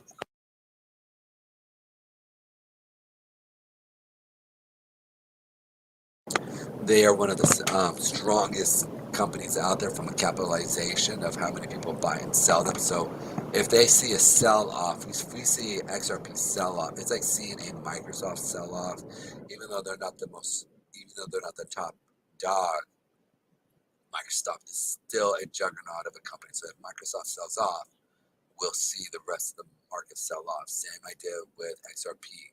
If XRP sells off, it's important to pay attention to that because then we'll see a couple of the other major coins sell off as well. They kind of hold each other in balance, kind of like the Facebook, Netflix, Amazon, and Microsoft.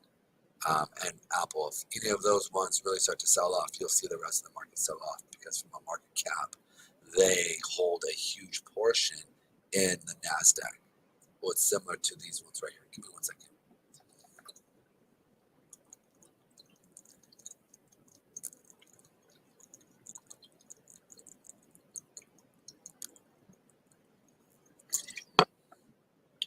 Oh, that felt really good. All right. Here we are. Boom. So yeah, I'm seeing definitely a sell-off coming here with XRP. So we could see this drag down the rest of the crypto market as this plummets. We're just not seeing a lot of conviction here. So we'll find out what happens. Whereas if you look at, let's say, Ethereum, right? Look, Ethereum is moving up here, right? We're seeing Bitcoin. Bitcoin is definitely moving up here, right? So, and BNB, we're seeing it move up here, right? XRP, not so much. So we'll see if this continues. I do think that we're going to continue down here. So we'll see if BNB can hold it. If BNB, I feel like, is that linchpin to the market. So we'll just see if what happens. It's going to be really interesting to see who steps in and holds the line. It always reminds me of the markets as it's moving. All right, so next, hey, and if you're listening to me on the Moonrock Dow Trading, subscribe. While you're listening to me, let me know what your thoughts are, and also tell me where you're from. I'd love to kind of connect with my people and to see how you guys are doing. Or know that if you find my content good and if you've been learning from it and or making money, if that's something you're doing. And always consult a tax professional if you do, right? Yeah, but let me know what your thoughts are. The guy who's listening to me on Twitch, that'd be cool. Tells you how many subscribers I have. So let's go ahead and go to the next level here. ADA. I also pick these by market cap too as well, so that's why I look at these. You can see here that ADA is definitely showing weakness again. I want to look at the week here real quick. Yeah. The merge last night. We definitely came back. It followed suit. Came and tapped it from last night. Actually, no, it did not. Forgive me. I thought this was the 5 minute. I'm sorry. Yeah, we sold off through these areas. Now we're coming down. Let's see here real quick. Yeah, it's looking like it's trending down there. It's touching that 50 period average there. I know. Look at this sell off. Looks like it's under the influence here, so you can see this continue down even more. We'll find out if sellers doesn't look like have a lot of conviction. We don't have a lot of sellers coming into ADA dropping today. So this could find some support, but at least look for support down in this area here, that 46 to 46, 59 to that 46.55 ish, even down into these levels of 46.43. So you got a nice little 10-cent buffer here to see it maybe rally back up into these levels here. There's not a lot of sell, at least to here. So what is that? That's about a 4 to 1, 3 to 1 here. Let's gauge that here real quick just to make sure.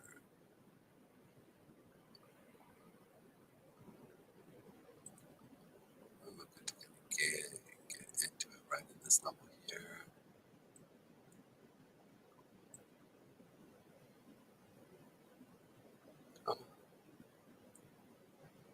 We want to gauge this up to, so what is that ratio? 3 to 1, so you have 33%, so it's a 3 to 1 ratio. So yeah, I would maybe look to kind of gauge up in this level here. Let's see if we have any hard time. Yeah, it's perfect. Yeah, coming in, tapping into right here and catching it right up in here.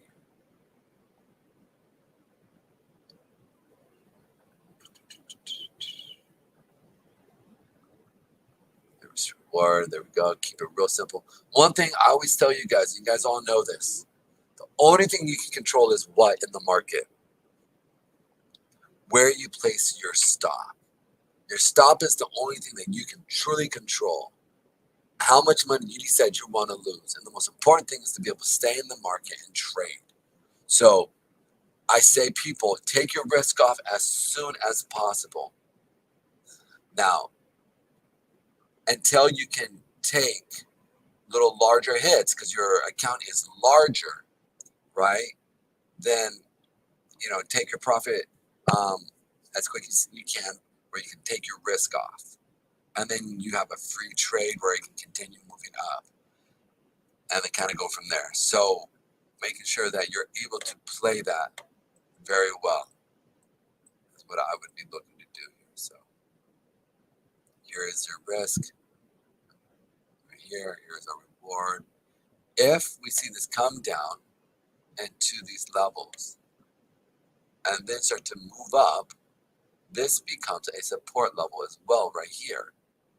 Okay, So then I would look, and the biggest thing is how is the rally up being created? If the again, this is all based off if we see the market start to turn around at this level. You don't take this blindly. Don't ever take any of this stuff blindly. I am a confirmation trader.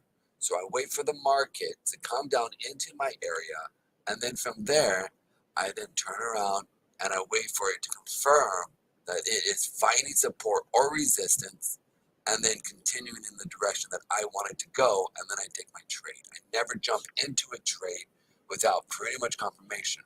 I typically am looking for two things as well: conviction, and that communicates to me conviction based off of wicks, either seller wicks or buyer wicks. So understanding that. So I want to make sure you can see here that it is not showing much conviction to the downside here. So this is gauge little areas we want to be paying attention to. We do have something slide at least all the way down to here, down to these levels. And let's see if we got,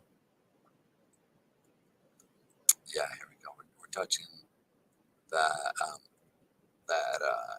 30-minute 8 there. So that's essentially what's going on here. Alrighty. Here we are. Let's go to the next one here, guys. Solana.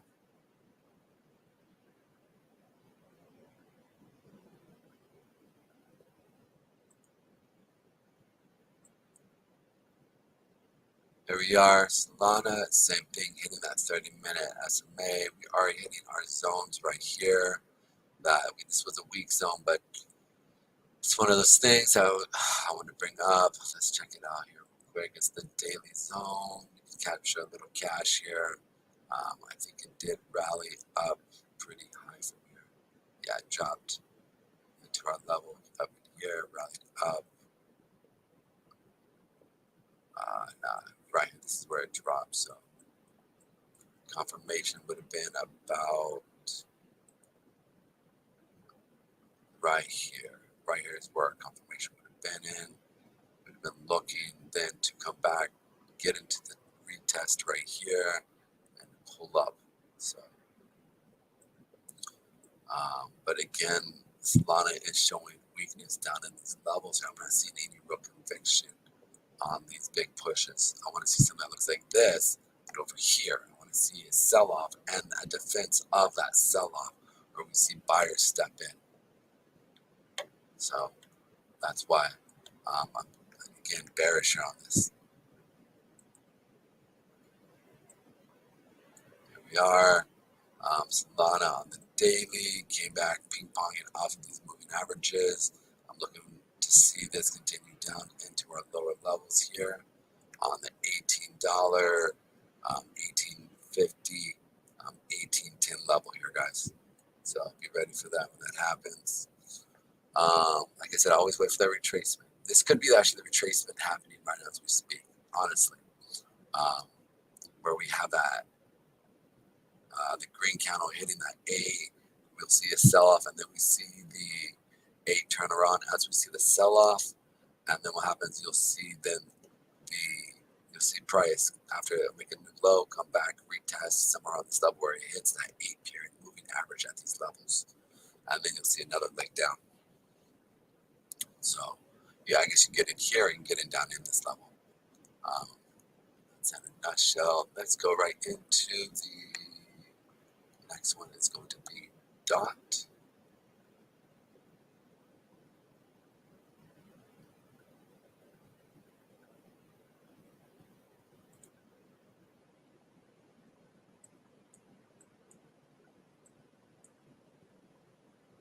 Really nice, guys. Look at this. It's really pretty right here. Came, touch, drop. That's just real pretty. That's a pretty trade right there on DOT. Yeah, boom, came, touch, drop. That would have been a really sweet trade. I was not in. Man, I need to create a algorithm where I can just literally just be able to place it, boom, boom, and then code it If there's ever a coder that wants to be able to help me code what I have in my head, that would be awesome. Create this algorithm. Shoot, I even might make you part of profit of it. Anyway, so you can see here, I've already talked about this ad nauseum. We'll probably see it shoot through these levels, come down into our area here. If not, we could see it rally into such a ping pong off of these levels until we get these higher time frame of SMAs on the weekly. But I just can see here, look, where we're definitely pushing down here on the weekly. I do think that will be below here by the end of the week, and then a continuation down. On Monday, we'll probably see it rally up a little and then drop back down. Alrighty. Next is going to be Doge. Good old Doge. Doge here looks very similar to everything else we talked about. Be ready for it to come down into these levels here again. Pretty much the same thing. As we see, it couldn't even make it up to the 8 and 20 period moving average. Just said we're done. The buyers just said we're done. So we'll see what happens here. But there aren't a lot of convictions on the sellers, so we'll see if they really push it through. We'll see. Next, Matic.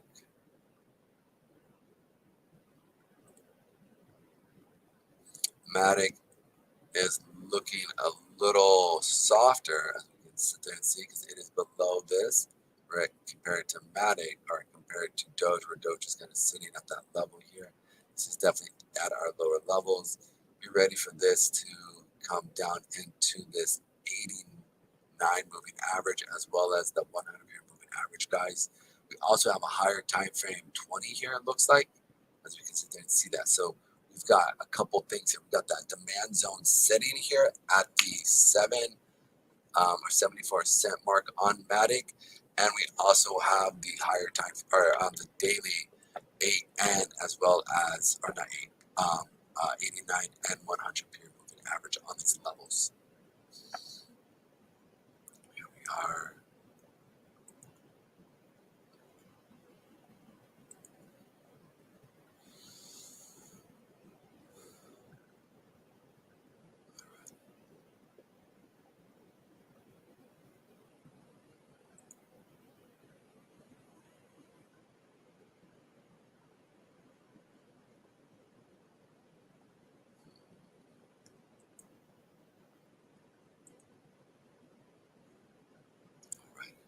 Go. Wait for this to come down into these levels. Next here, we can check out SHIB. I think SHIB had a bigger sell-off as well. Yeah, as we see right here, we see it selling off. It is in between these 8 or the 189 right here. And these levels here, I think, indicate like it's a junctional point where we see the in-between part. If we close, if we close and we see a hangman at this level, off of this level here where these demand zones are sitting, right? It's important to sit there and gauge if we see a hanging man that this is probably going to come back up and test these higher time frame SMAs, all right? So just be mindful of that. I do think that it is still going lower on SHIB, like I said, but it's not going to go there instantly, right? A lot of the stuff that I talk about, it dropping, it does what the market does. It does higher highs and higher lows and lower highs and lower lows based off of ping pong of supply and demand zones and dynamic zones within moving averages. Here we are. Now,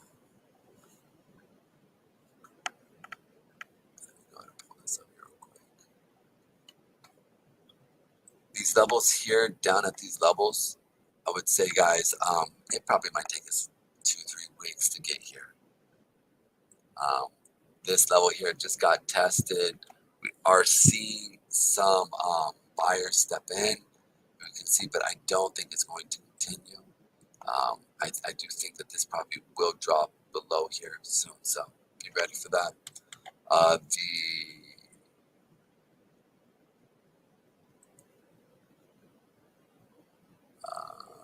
Tron, TRX.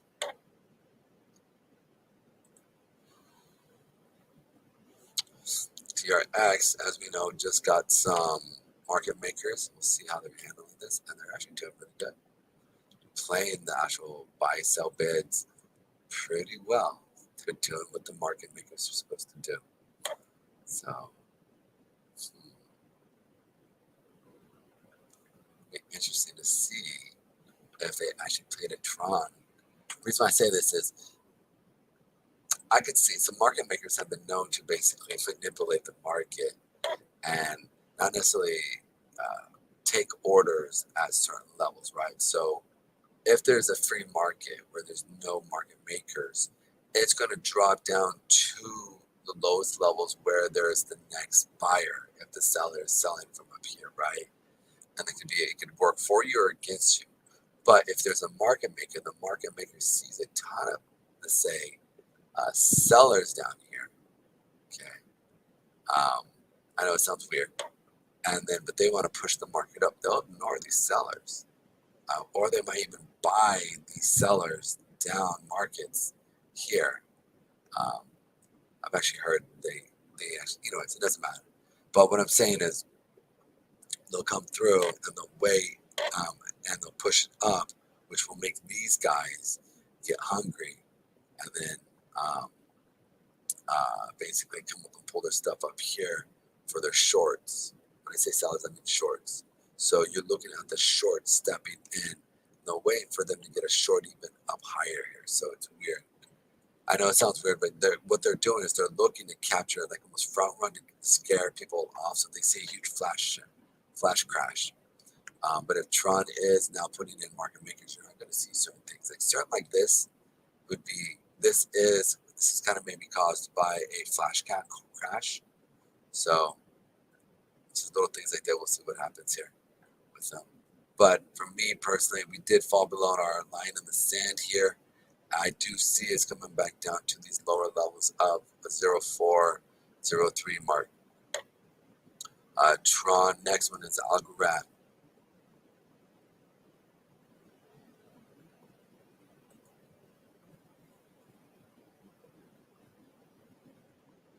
Excuse me, Algorand, AVAX, I apologize.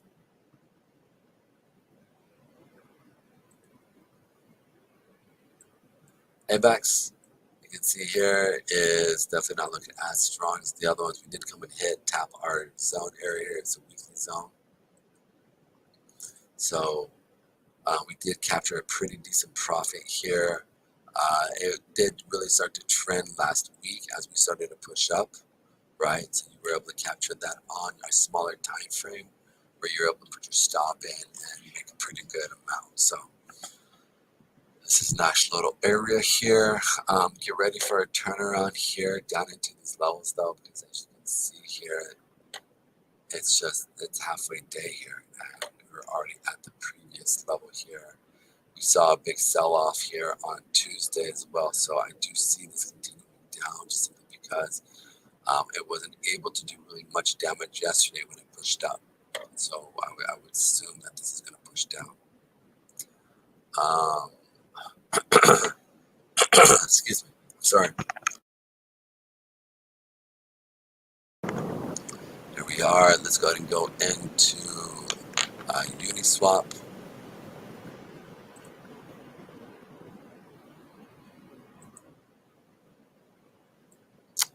Uniswap did come up and confirm that 20 period moving average on the weekly, like I was talking about yesterday.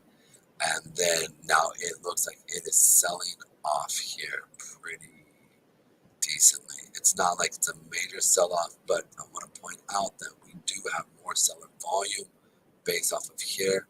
So I do see this getting weaker, at least down to the 3.6 mark and that 3.8 mark here as a continuation. We did come up and pretty much tip that weekly 20 there. So let's see what's going on here with that. So make sure.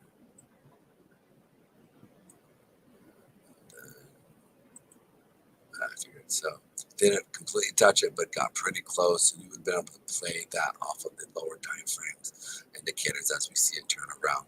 The biggest key is though is to follow as we start to trend on this daily chart with that 8 as it starts to move. You want to follow off that 8. So you can be buying and selling based off the movements of the day for Uniswap, okay? Let's go ahead and play the next one here. Leo. This was interesting. I saw this smaller time frame. This was actually really interesting. This push up here, and I think I talked about this yesterday. We had the 50 period moving average that we were playing off of that I brought up, and I said it was not going to be easily gone through. Like I said, this was definitely going to see some buyers stepping in. We also were at the 8. We're also at that weekly and I think it was monthly as well. Yeah, monthly zone right here, as well as a weekly zone, which is, or it was a daily zone, right in here, right, that I brought up.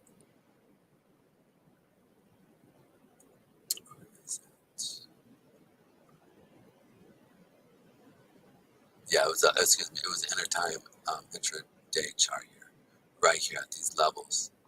So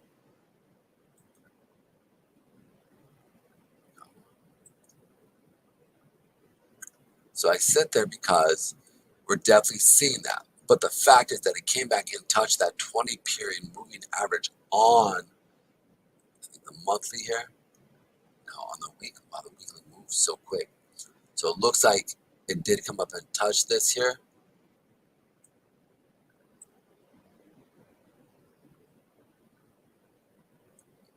And we are seeing a sell-off here too. So if you guys took this trade, you've got a pretty good, and let's see how you would have seen this trade happening here. Absolutely.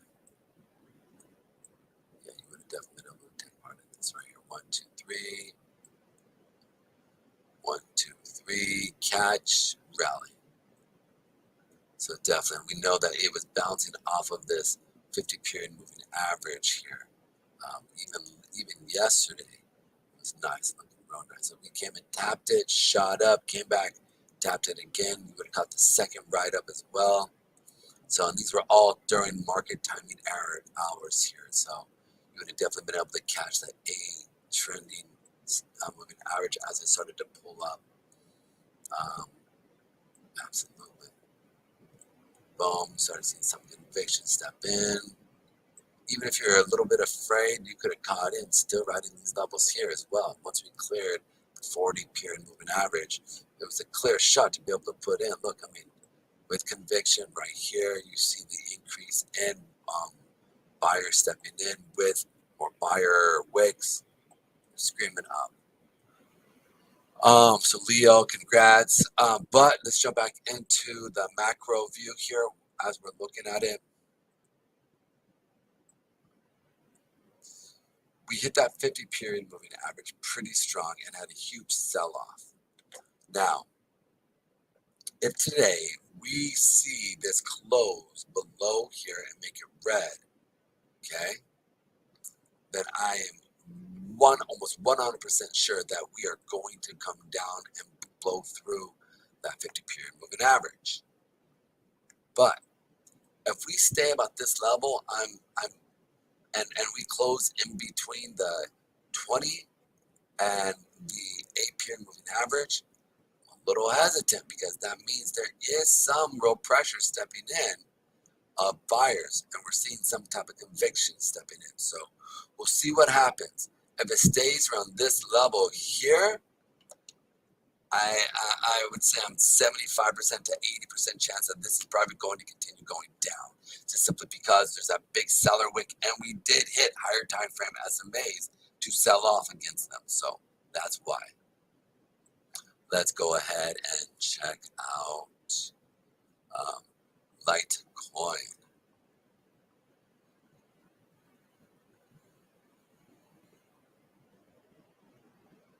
go, Litecoin. So Litecoin, as we're looking at this right now, it is showing weakness. We are bouncing off of that 89 and 100 period moving average. Like I said the other day, we came touch these levels. Now we did a quick little bounce up to sell off even further as a retest of that 8 period moving average. Like with all the other ones that I've said, just be mindful here. This is some decent stuff, but our real target is down to the 49, 47 area here, guys. So be ready for that. Let's check out next the Atom, which would be Cosmo ETH. Good old Cosmo. Thought about naming my kid Cosmo. But then I thought, man, I don't know. Could you make fun of that name? I just thought it was a cool name, Cosmo. But I mean, who knows? I don't even have kids. I don't even have a wife or a kid, or even like. We'll see how that works. All right. Now we're seeing here that we are bouncing off of this 8 period moving address. 50 period. The 8 period moving average. We can see here that this is much stronger than what we're seeing with a lot of the other coins.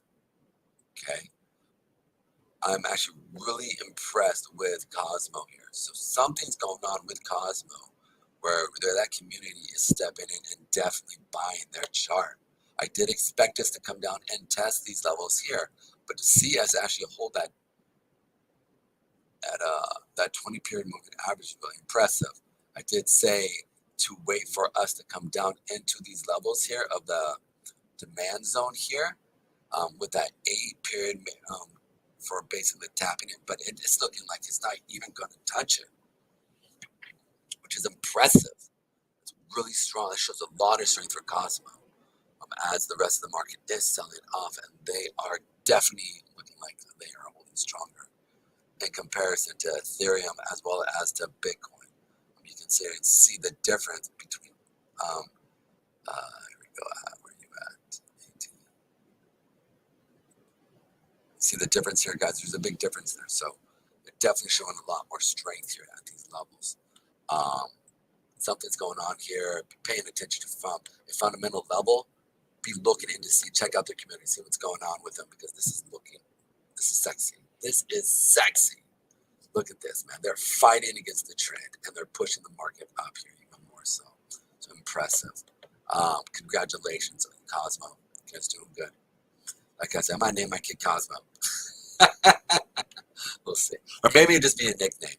I'll name him like Adam or something like that, and just call him Cosmo for short. So here we go.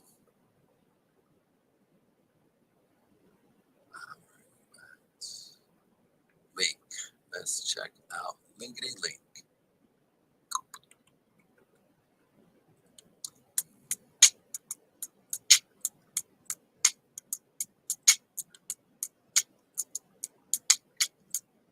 All right, guys, so this is another area showing a little strength as we see right here. We're bouncing off of those moving averages, the 120 and 89 moving averages. We're showing some strength here.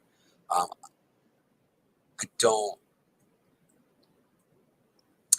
mean, it's similar to Cosmo. We'll see what happens here. Like I said, we went and tested this zone here. There is no zone right here except for instead of the SMAs. The SMAs are kind of holding this, so I do see just a temporary stop, but a turnaround here at these levels here, just simply because it's got to come and get real buyers down at these levels, and once it comes back to these levels where the real buyers are sitting at, this is a weak area. So I do see it's coming down to the 4, 5, 6, 7 mark before where there's real buyers established. So we'll see what happens. But that's my prediction that it's going to turn around here and continue down into our lower levels. Let's go ahead and go into near.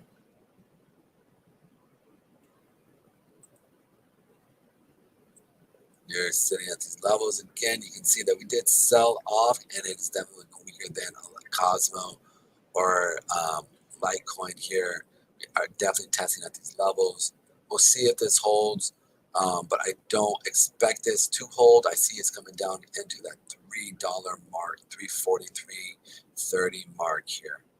340, 322 area here. This is a bit out of a weaker area, whereas I'm more confident in this area, this zone right here. So check it out and see what happens.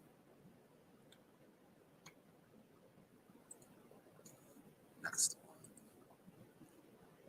FTT.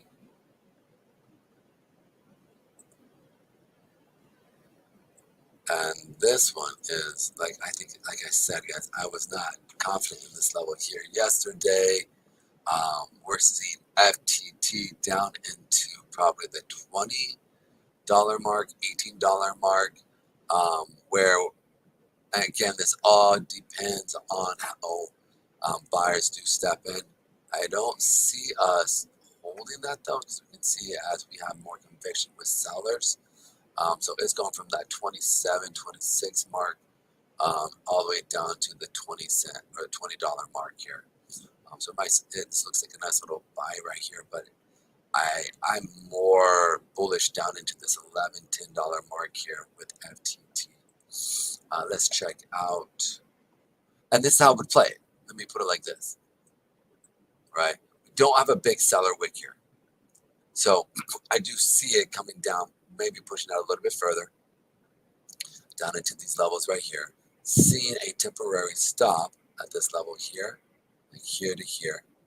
A big retracement back up, maybe halfway through this candle at these levels right here, because previous support becomes new supply, right?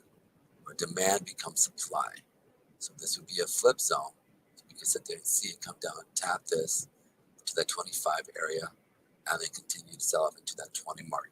So be ready for that 8-period moving average to step in and to turn around, and so we can actually start playing off of that. And so if you look at the perpetual futures, you can actually trade the perpetual futures. I love the 8-period or 8-hour chart. 8-hour charts really, really hold strong because the market trades in 8 hours.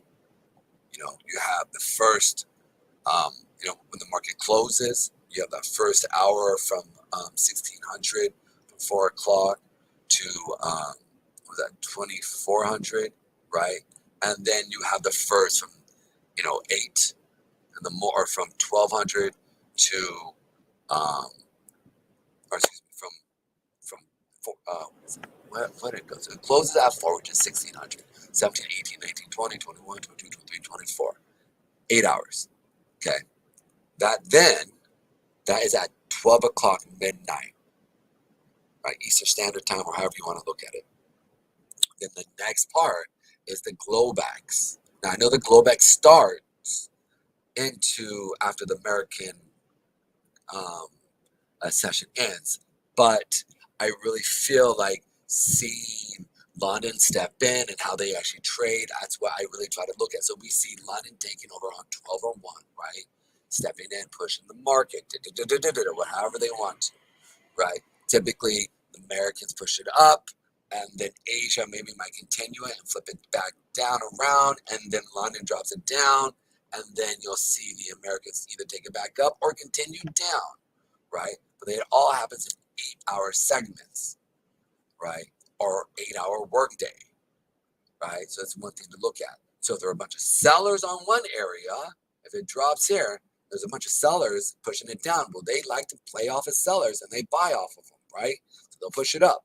And that's why you see this movement, right? That's how you want to look at it. You can see that in the 8-hour charts. In case if you never process that. Most people don't, but it's just how you need to see things, right? And if you can sit there and gauge that, you can sit there and play the correct market.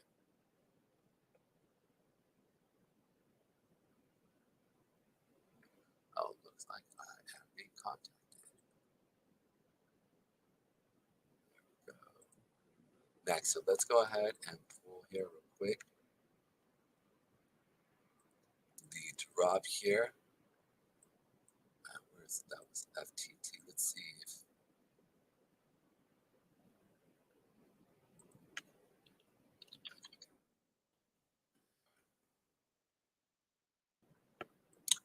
So if we look at the 8, this you can see here, this is really pretty to me, right? You can see that 8-period moving average playing off that. You can see the 4-hour really holding tight to that 8-period moving average. So you can see here that it's definitely going. So this is what you want to be playing off of, right? Be looking at these charts and seeing, engaging what program are they playing off of, right? What time frame, what area are they playing with, right? That's the key thing. What are they playing with, right? So that's what you want to be paying attention to. So if they're using a hammer and you're using a screw gun, well, might work, but it's best is to use what they're using. Oh, actually, that's a wrong analogy. I'm trying to think. I don't know how to say. It's follow if the shark is moving this way, and I think they're called minnows that swim underneath them, right? Uh, minnows or whatever they're called. Don't swim. Don't try to go out in front of it. Follow the shark because the sharks are eating, and when the sharks eat, you eat. That's just it, right? And I'm just following the sharks here. So that's all I'm doing here. It's a good analogy. I must say, follow the sharks. That's going to be my new analogy. Follow the sharks, right? Or another thing. It's like here's one for you. Lions, right? Most people, a lot of times there'll be buzzards that will follow lions, right? They'll follow lions. And so when the lions eat, so do the buzzards, right? And it's a similar thing. Be a buzzard. Follow the sharks. That's what we're doing here. So next, let's jump right into so FTT.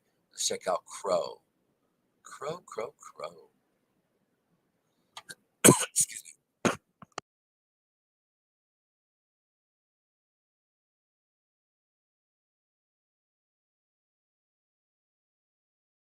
Sorry about that, guys. My bad. Let me go get some water here. Oh man.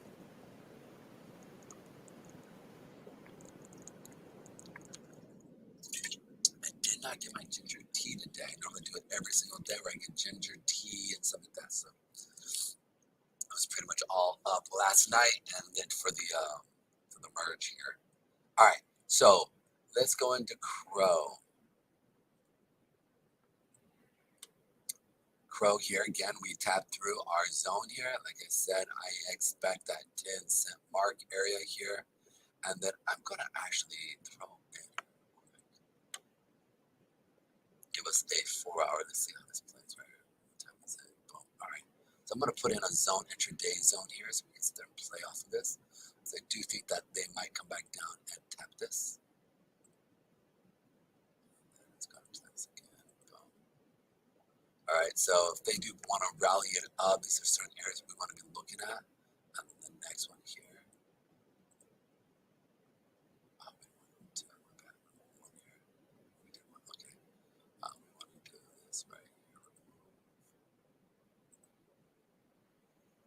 And since we do have a zone, a pretty good zone here, guys, that's why I want to put this in here for us. Typically, they will, within crypto, there's not major, like you can see like the wick here, right? But there's a wick here. So be paying attention for that 8-period moving average on that 4. And we can actually look, I don't think Crow is traded on the perps. Let me make sure.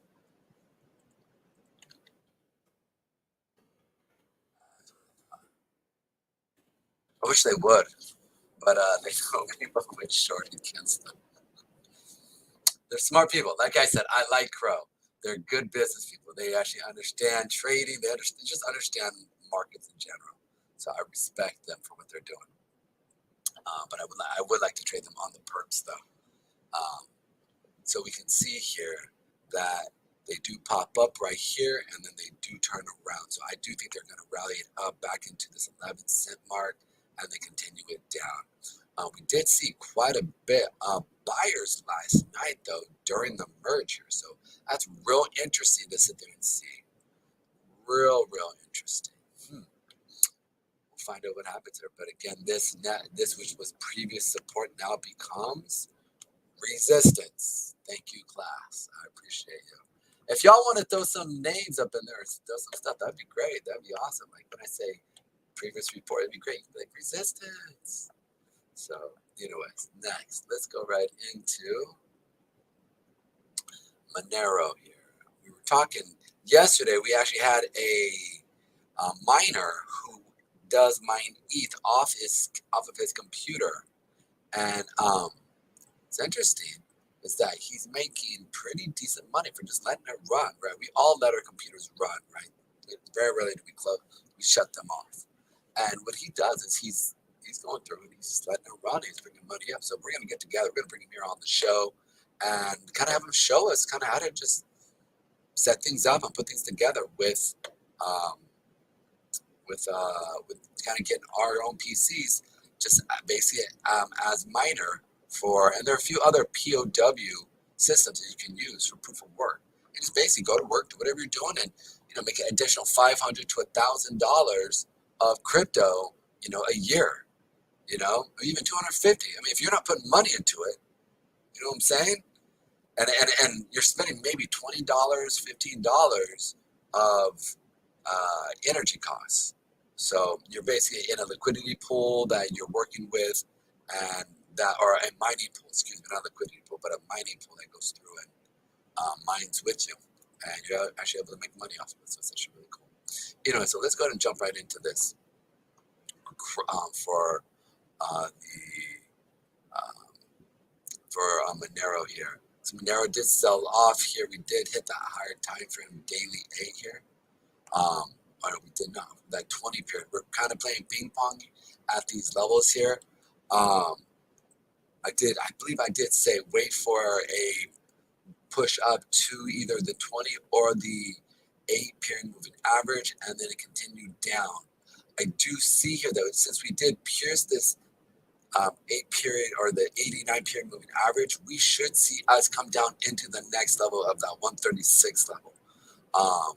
What we'll see is typically a kind of a little something like this, a sell off into a back retracement, something that would look like this here real quick. So something the next day, we'll say it comes up to here, and boom, come back down. So the next day would first go up, and then come down, and we'll see a retracement, and then boom. Now, this area here, from here, there's nothing. I did not mean to do it like that.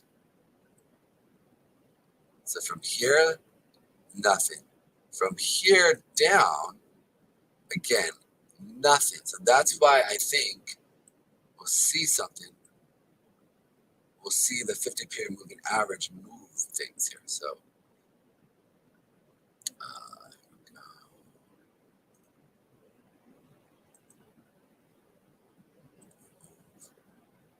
I was not meaning to remove that 50.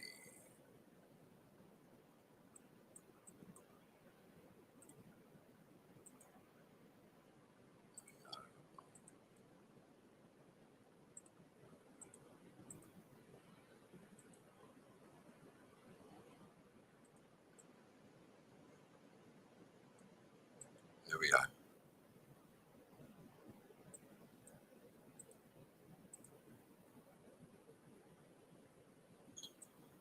Go. Boom. That's it. Enough. Show next. XLM.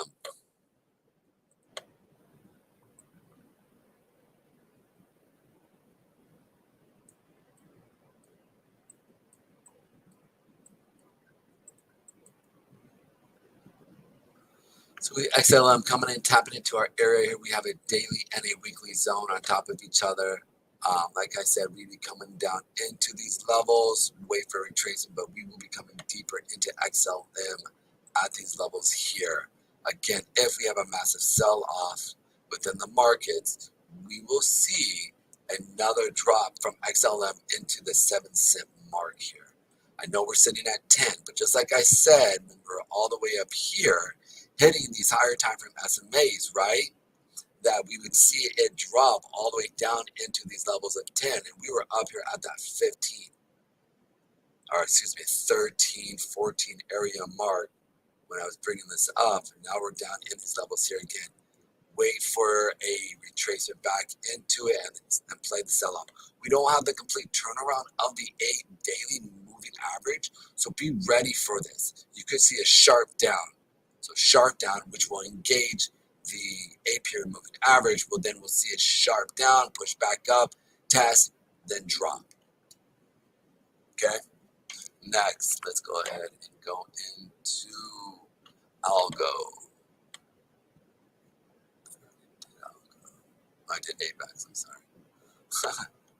Algo ran. I think I brought that up yesterday too. Similar effect here, guys, with Algorand, almost exactly the same thing. But on the weekly chart, I don't think we're in we're in a zone, but I discount this area here just simply because of what I'm looking for much more green. I'm looking if this huge push up here, whereas here you saw this, you should have seen a much higher level because we dropped down of all those sellers. We should have seen something like this. At this level here, we should have seen about that much volume step in it, but we didn't. So that's why I discounted this buyer wick here. So everything in relation to the amount of volume, in relation to the fight. It's all about the fight, right? And so I didn't see much of the community really push that. They should have stepped in and pushed it. Wasn't much of it there. Still enough, but I don't think it's gonna cut it, right? You can see here the 8 now. So real quick, is that one? Boom. And then we get like 20. Making sure this up. Yep.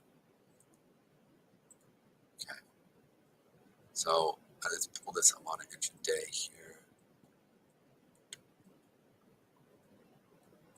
Pushing up. Be looking for we can see it's coming back all the way up to this level here. Let's check out the 30-minute. Yeah, up this level, even probably test this 89 to 100 moving average on that 30-minute to an hour, because that would be the 50 on the hour. Yeah, right up in this level right here. So that's going to be the 50 moving average. You can see here that there's not some conviction down in this level here. But like last night when I was talking about how, like the volume status that we're looking at, when I was looking at I could see sellers stepping in for Ethereum, knowing that we're going to have to sell off to what we're seeing. I see a similar setup right here as well. So that's why it's lower high, lower low again, right? Higher high, but no conviction, lower low, lower high, lower low, right? We're seeing more conviction with the drops here. So that's why it's real important to be paying attention to that. Go next. Again, this is more of a sideways pattern, but I do see this coming down to these lower levels of the 23 cent, 23.89 and the 23.40 area.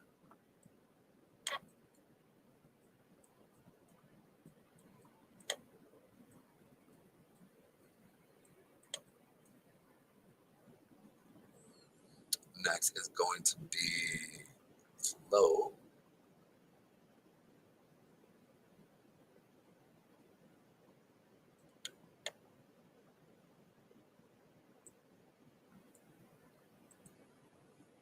Man, I look at this one day and I'm gonna be like,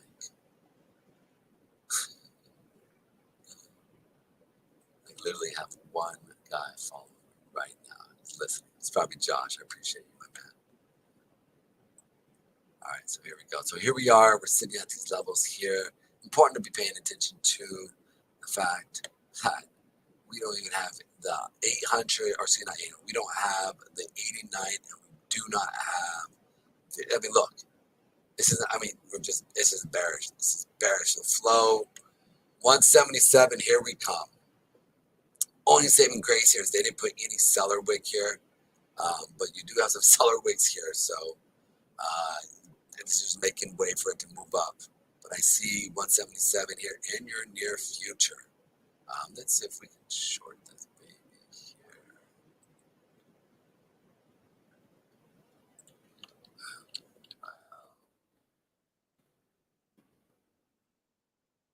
Let's see here real quick.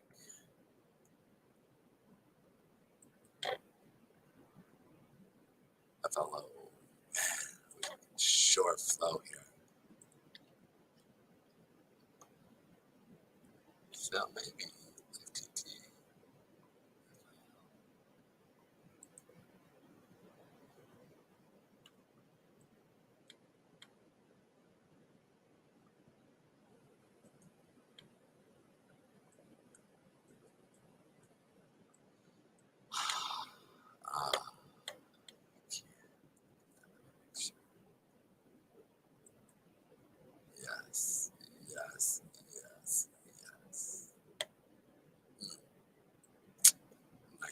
Nice. Yeah, that Phil, FIL. Is that FIL? I think there is also a Phil as well.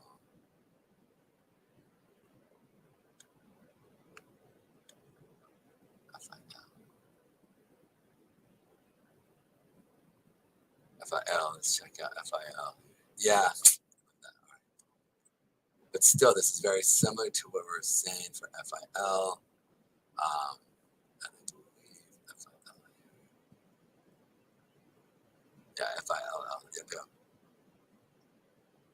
So I need to actually change that up there real quick. Let's go ahead and edit that. I'll have to edit that tomorrow, or once I get done with this. But it's FIL, not FIL. All right, let's go ahead and go here real quick. But looking at these markets on FL flow, yeah, guys, I see it's coming down to these levels here. This is definitely weak. It's definitely weak. So be looking for us to taper down into here, and then we'll see what happens, right? It's it's coming to their lows, but it doesn't mean it's the end. It doesn't mean that it's end. So they're a good project and they've got a lot of stuff. I do see institutions really stepping in and get involved. Next, let's check out Lunic. This one's nuts. All right, guys, and we can see here that we're coming down into these levels here. Like I said, I was impressed with this. Remember yesterday, I said, whoa, they're actually bouncing off. This is really impressive. But now, as you can see, it is coming down into our levels that I am excited about. All right, come on, baby. Come down into where I want you. Here we are. Lunic, be ready for the first real test right at these 21 area, 2165 to the 18 level is really what I want to see. So I'm really looking to gauge where we're going to be moving from here. Then the next level, like I said, it will be probably looking like it will bounce up, come down, retracement, boom, and then continue down until we get about these levels here again. And then I do think that we're going to see a lot of the market rebound again. Because like I said, I do feel like the community is real strong. Next, let's go ahead and go into VET.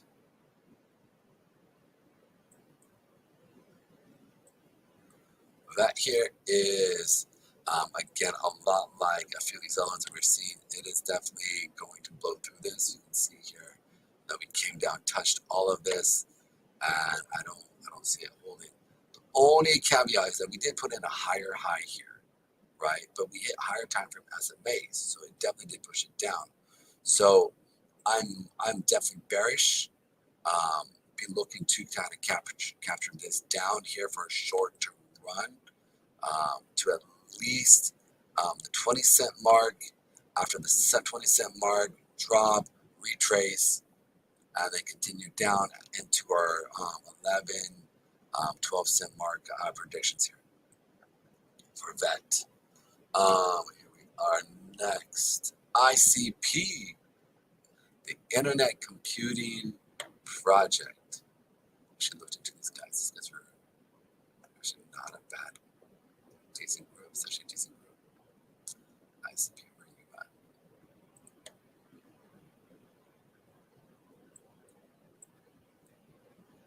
I'm looking to hold these guys as well, but I'm waiting for these guys to really come down into these $5 marks area. It's similar to the last one that a couple of the other ones where we're not even above the 89 and 100, so we're definitely showing weakness down into this level. We're definitely seeing seller wicks as well as buyer wicks stepping in, so you are seeing some fight here at these levels, but you can see, like here, this is a good example, right? We're seeing sellers step in, but there are definitely more buyers than there are sellers.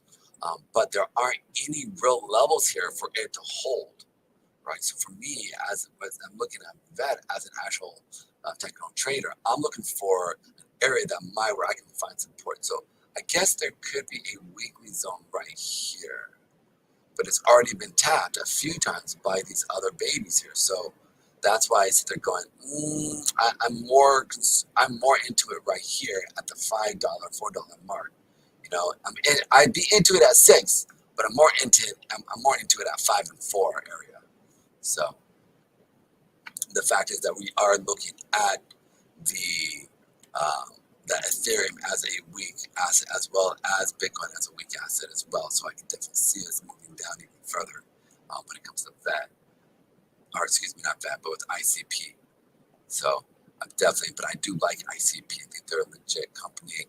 It seems like it, at least. Um, in crypto, you never know 100% right. You could have a Do Kwon who's running it. But the same thing with the stock market. You could have, an Enron. I mean, it's littered with who's the guy who created the Back to the Future car? I forget what it's called. Anyways, the guy who came up with that, right, sold it to this other guy, the CEO, and the guy became a crackhead, or not even crack, cokehead, and just went on some crazy rants. He was great. He was a great leader, but just ego got to his head and just fell apart. So you never know who's running the company, but you can only go off of past experiences with them. So I think these guys are doing good. Keep up the good work. I'm definitely looking to be gauging more stuff with you guys. Let's go to Phil here.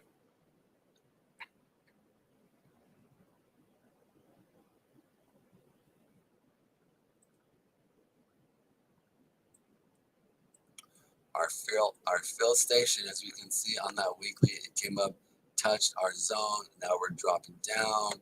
Our dailies is real simple. Look, we're below these moving averages, where these should be down here, where a lot of the other ones it's not. So I'm definitely bearish down into the 5 and 4 cent mark area. We are tapping this area of buyers, but it's not necessarily holding, as we can see. So I do see it continuing down into these lower places from 578 to 5 to 480 mark. Alrighty, my friends, let's go into the next one, into ape. Ape.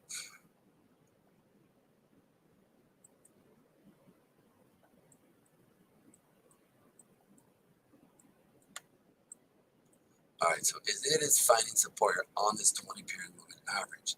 Only concern is this big old seller rate we have coming in. So I do see us selling past through this. And let me check out the smaller time frames here real quick to see if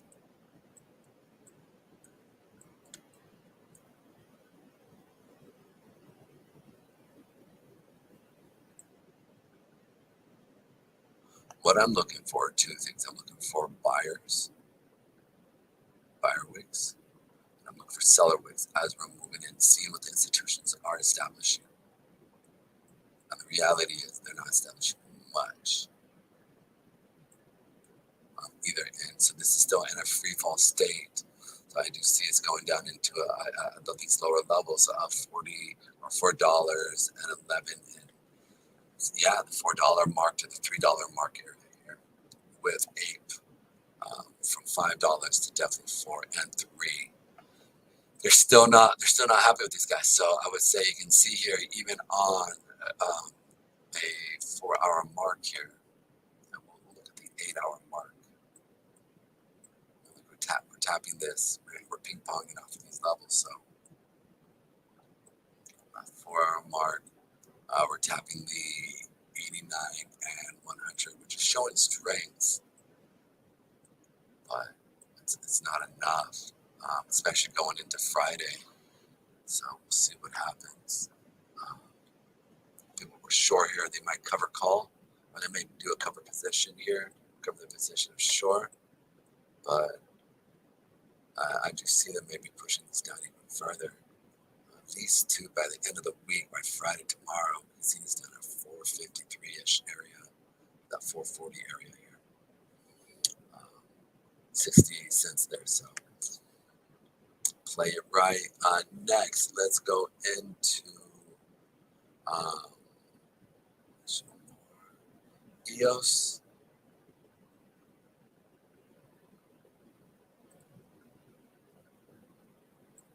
EOS here, we can see that it is definitely a weaker. We did a nice little bounce on the 8 period moving average on that weekly, right? Nice little bounce, and that we also hit that 50 daily, so it was a nice, good little bounce. So hopefully you guys made some money on this. But as you can see here, that I thought we'd actually even be able to go further up and hit that 20 period moving average, but it's looking like it's not. We definitely did capture a little profit here though, so maybe it's going to continue down. Like I said, I get brought up. I thought we'd actually see a little bit more step in. We did. I really did, because you saw that it tapped this, and we put in a lower high, but it was a pretty good lower high. So, but it's not going to also. I look for it to come to the 124 area here, and we'll see what it does when it comes to that. Let's go to H bar.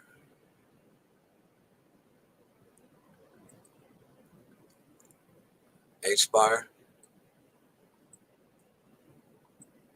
We can see that it is.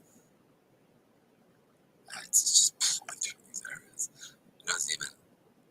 Look at. I mean, look at 89, and it's still way above it. So it's not even. There is no support. Do we have anything below? I think we talked about this yesterday.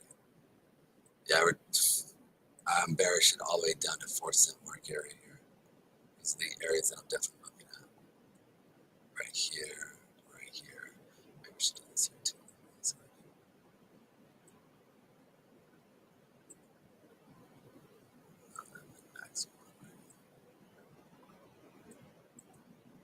So let's see what's up.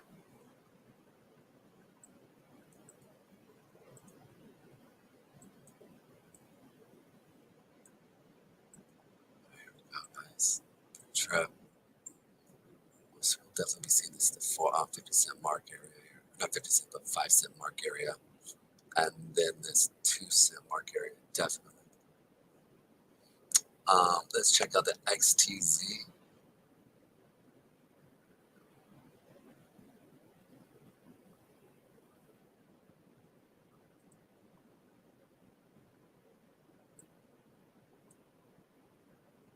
Playing off of this 20 period moving average.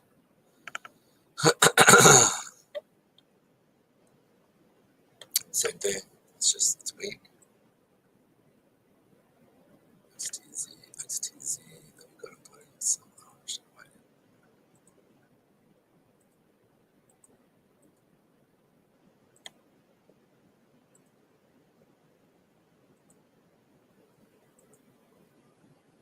Here we are right here, guys. And let's put this in on the 50.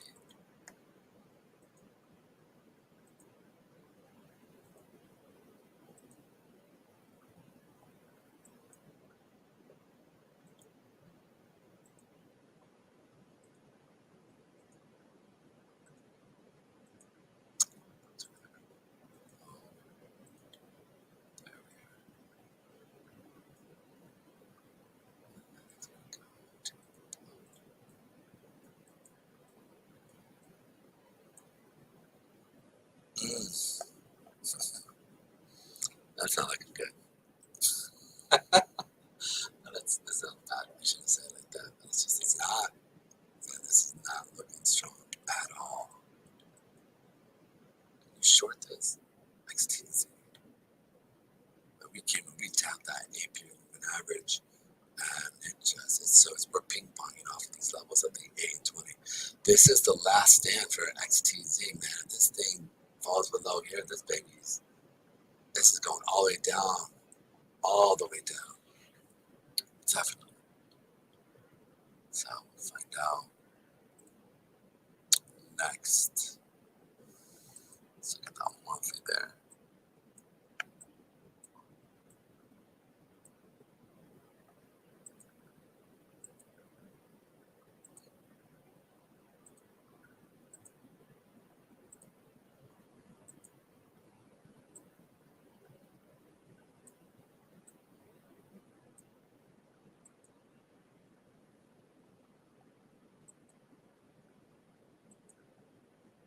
For a second.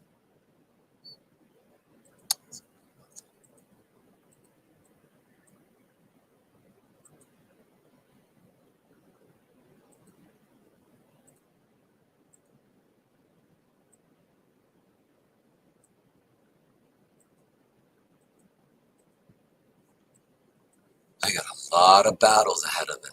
A lot of battles if these guys are going to climb out of this mess. Let's check out their.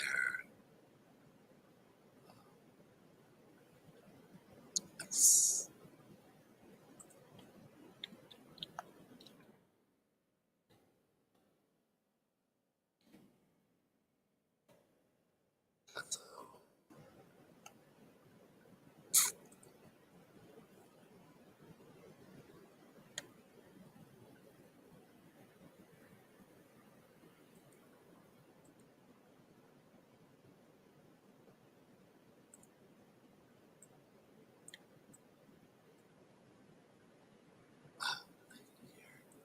Let's increase here.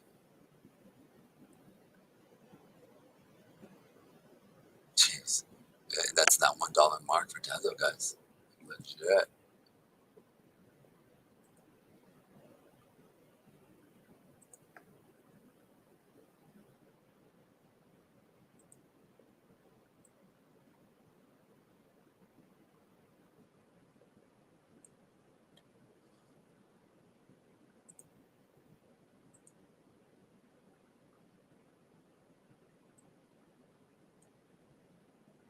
And that's it.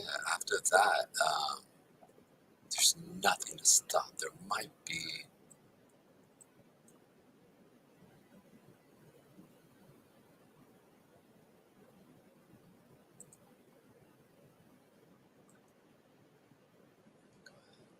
Change this up.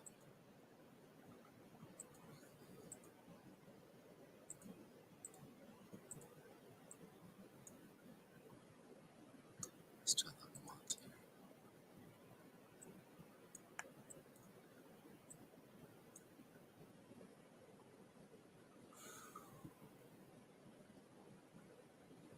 It's nice. You got something on the month right here. Okay, makes sense.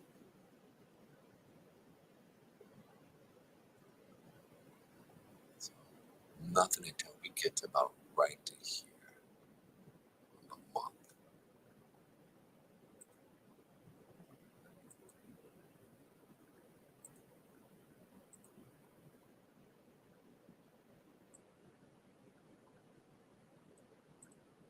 These levels here. So but even this is already been tapped. So 1, 2, 3.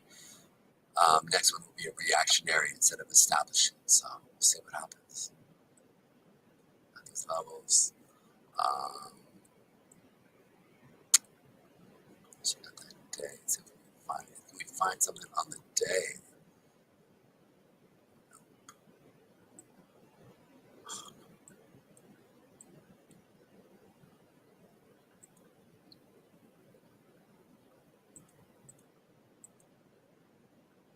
Almost painful for some of y'all.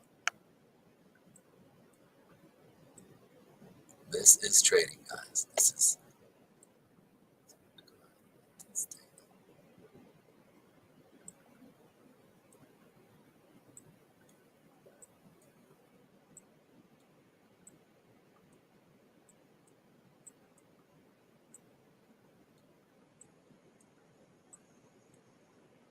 Yeah, man, look at that. No, that is nothing. That is nothing. Dude, nothing. Nothing. Maybe that 90, the 92 cent area. This is it. Like literally, this right between here and here.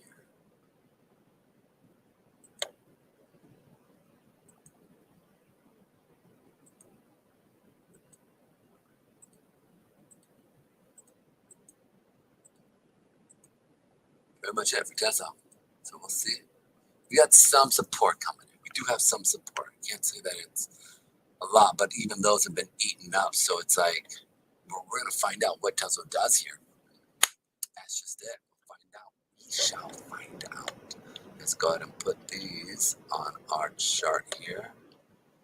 Place this over here real quick. We'll put these numbers here. Month 1 first. Price wise, that is going to be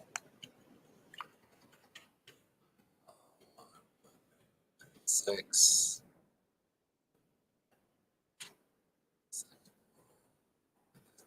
Four.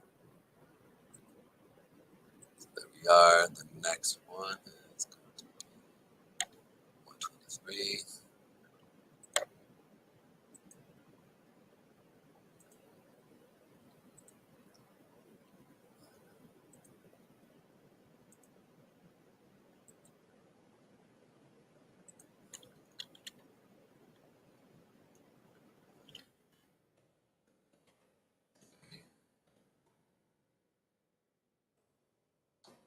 So there's that one. And then, but then, like again, this one's been tapped. So this is important to understand, right? The second one, it will be the 111, 1 or 1113.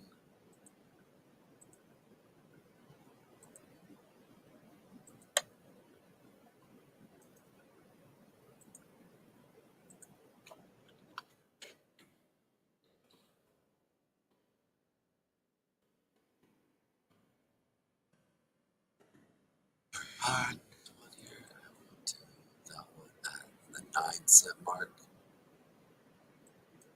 90, 95.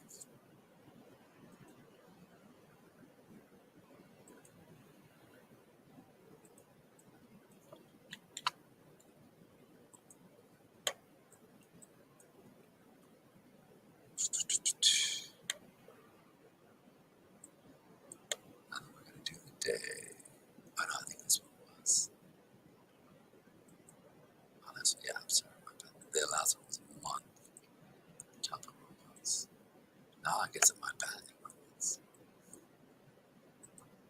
These are weeks. Weeks.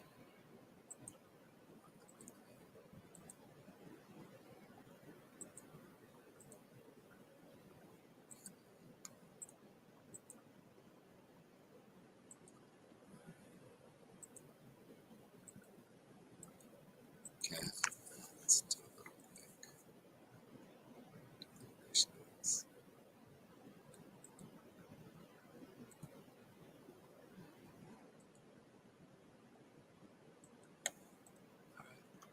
Then the next one was the daily, guys. Let's post these in here quick.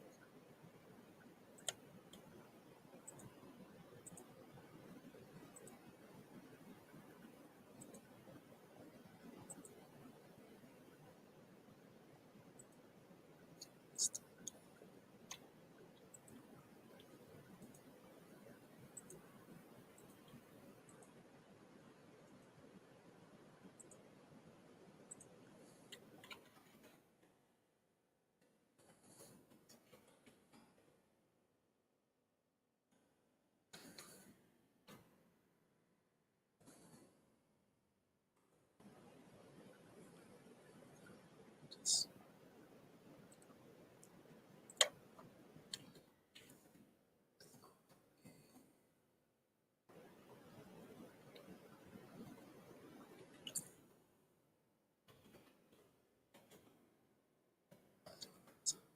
six.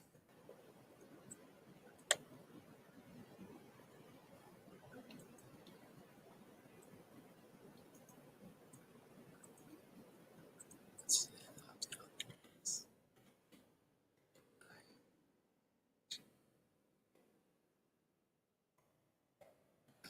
The other one right here.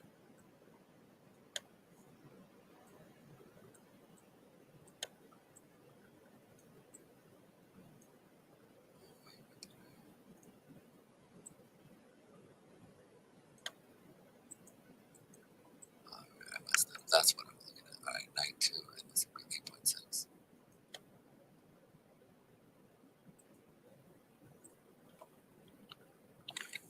Wait.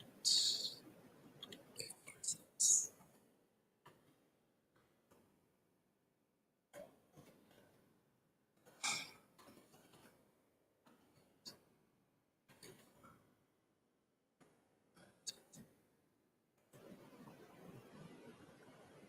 Setting.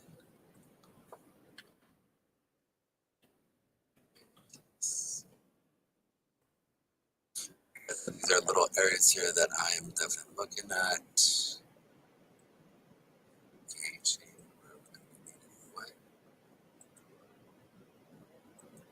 feel like I've done this already. I think 5, 6. That's where I'm tripping. Forgive me for that.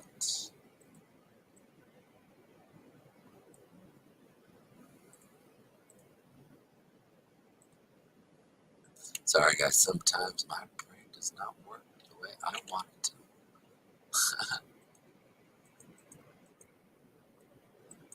There we are.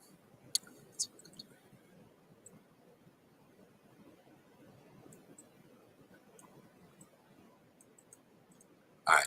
So these are little support levels that we can sit there and play off of it. Our resistance level that we want to look at is right at this level right here. On that monthly chart here. Maybe see if we can narrow down that area, which is going to be daily and weekly. See what's up.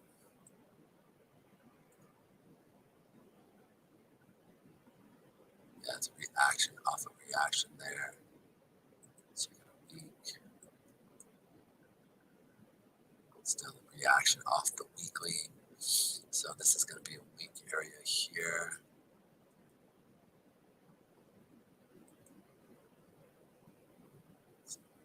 Style, dash, but it's still a weekly and a monthly and a daily zone. So we'll see some type of reaction from it with a little bit of cash. But next one, we also have that moving average right here. Let's see if there's something right here as well.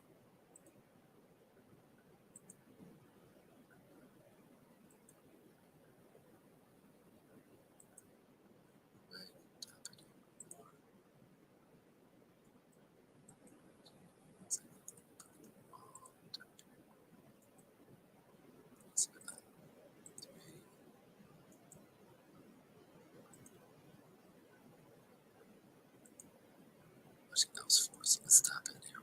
Yep, this is good. We have that on the weekly mark here. All the way down here. So zone upon a zone, this always looks good. Always go with the higher zone. Plus, we have a higher time frame SMA sitting there in case we keep moving up. These are areas that you'll see the stop position in, where you'll see a hard stop once we hit into these higher time frames. The reason why I do that is because we play off the daily. So this is, I'll give you a quick analysis of what I do. I look at the daily. The daily lets me know which direction it should want to go, right? So let's say we drop down, we shot back up, right? Well, I know that our row resistance on the daily is going to be up here. So it gives me a higher time frame to stay in the trade until we hit these higher time frame SMAs or zones, right? So like, for example, coming here, right? Well, the next row resistance level, or excuse me, support level, is here to here, right? Well, we're talking, that's 50 cents, okay? And if it's leveraged at a high level, right, and you're able to, and you can make some big money here. So I'm able to carry my trades longer, but I go down to a smaller time frame where I can actually get in at a very inexpensive level, right? Where I can sit there and go, okay, here's my 400 period moving average. Here are my higher time frame SMAs. Where am I? What's my 4-hour time frame doing? Oh wait, boom! Look, we're hitting these higher time frame SMAs right here, right? Shocking how it's turning around here.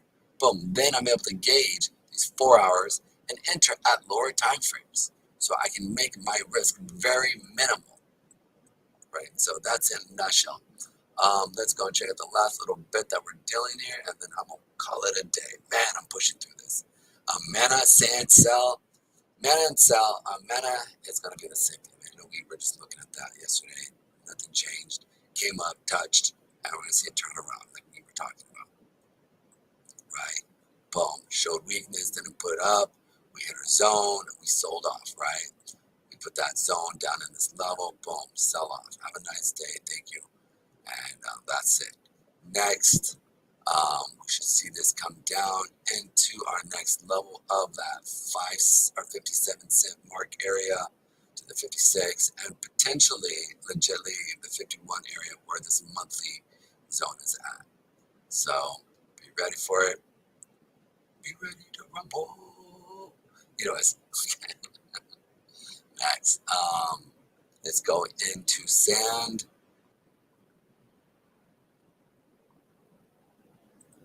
Similar, what we were talking about. We are pushing through our daily zone right here that I put. Like I said, I didn't have much confidence in it that it was going to push. I left it there for a resistance level. Boom, now we're selling through. We did touch our little level here. So we'll see. We'll see. We'll see if Sands drops, right? Or if mana drops, then I do see us continuing down. Okay, at least down to or at least down to these 80 cent mark. I don't think we'll sit there. I think we will retrace back. If we do fall through this level, we will retrace back into these levels, but be paying attention to the sellers. You can see here that we had a lot more sellers stepping in. So today we have a strong seller imbalancement. Issue is what? Is no seller wick here. So we'd love to see this gone higher than drop down. But we are showing weakness in the overall market. And you look at the Bitcoin, or the Bitcoin. Look at Bitcoin and Ethereum. Next is going to sell.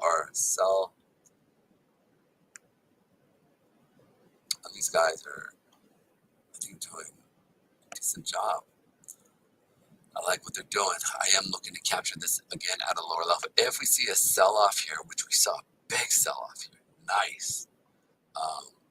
Look for this baby down at this 53 cent mark, if not even further, down at the 20 cent mark here, 18 cent mark. I still think that there is life in this company. I still think that they got a lot of stuff going on. So don't over leverage yourself. Don't put everything in it. But look, the guy, the CEO, is a tenacious, hardworking guy. And so I would say I don't see him walking away from this. And they still have assets under management. They are got things under control, and they've done some triage, and it's up to bleeding. So it's going to be interesting to see as they move forward what they actually accomplish. They did have a major sell-off here. I'd like to actually know what the actual news was, but we'll see how it fit too as well. How was that sell-off?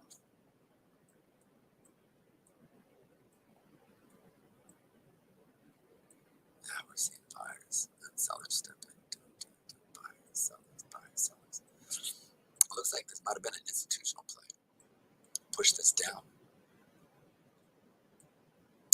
Definitely looks like an institutional play here to push up and to push down. I think definitely institutions are definitely playing with this now.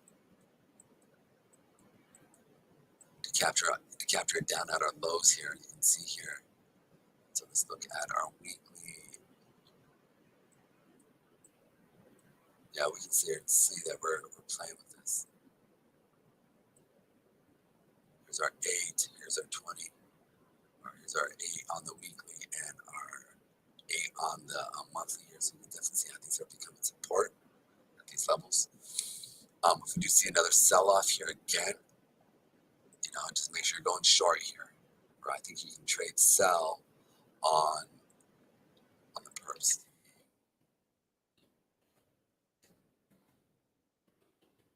Nope, we can't. Not now. Sometimes so. And then Axie Affinity here.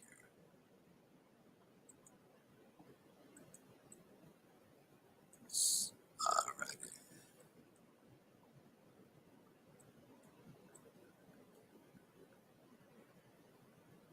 Axie Affinity here. So, sorry. Actually, I don't think I ever recognized this here. But on the monthly, we didn't really put in any row seller or buyer wicks. We've been putting none in, but seller wicks as well. So it's going to be an indication that there is a lot of downward pressure on this right now. So it'll be interesting to see if they do break through this resistance or sell pressure. What's going to be the catalyst of it? go. And one last thing, Axie Infinity here. Axie AXS.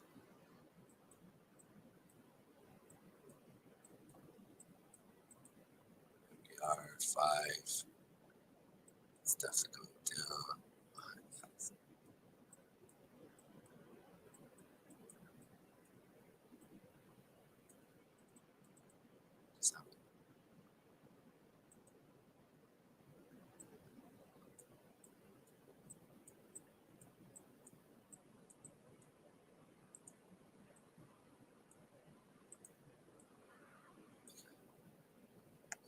We are, like I said yesterday, we weren't putting any major demand in this area, so we should be able to see this continue down to our level of $12.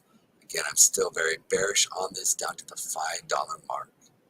I'm definitely looking at it at these levels. We definitely are playing off of the moving average. And there is a lower high from the higher high here. And now we put a lower low in at these levels. So I do see it's coming down into at least that $11 mark area. 12, easily 30, 1230, 1185. We'll see what happens. All right, guys, that's it in a nutshell. Thanks for coming in today again. We were able to go over a lot of the same stuff that we've been looking at. If you have any questions, concerns, you can find me at Moonrock Coin, always by just going in on Telegram, downloading the Telegram account, and then from there go through, type in Moonrock Coin Official. I will put their moniker in. One last one. Put this in here real quick. One second, guys.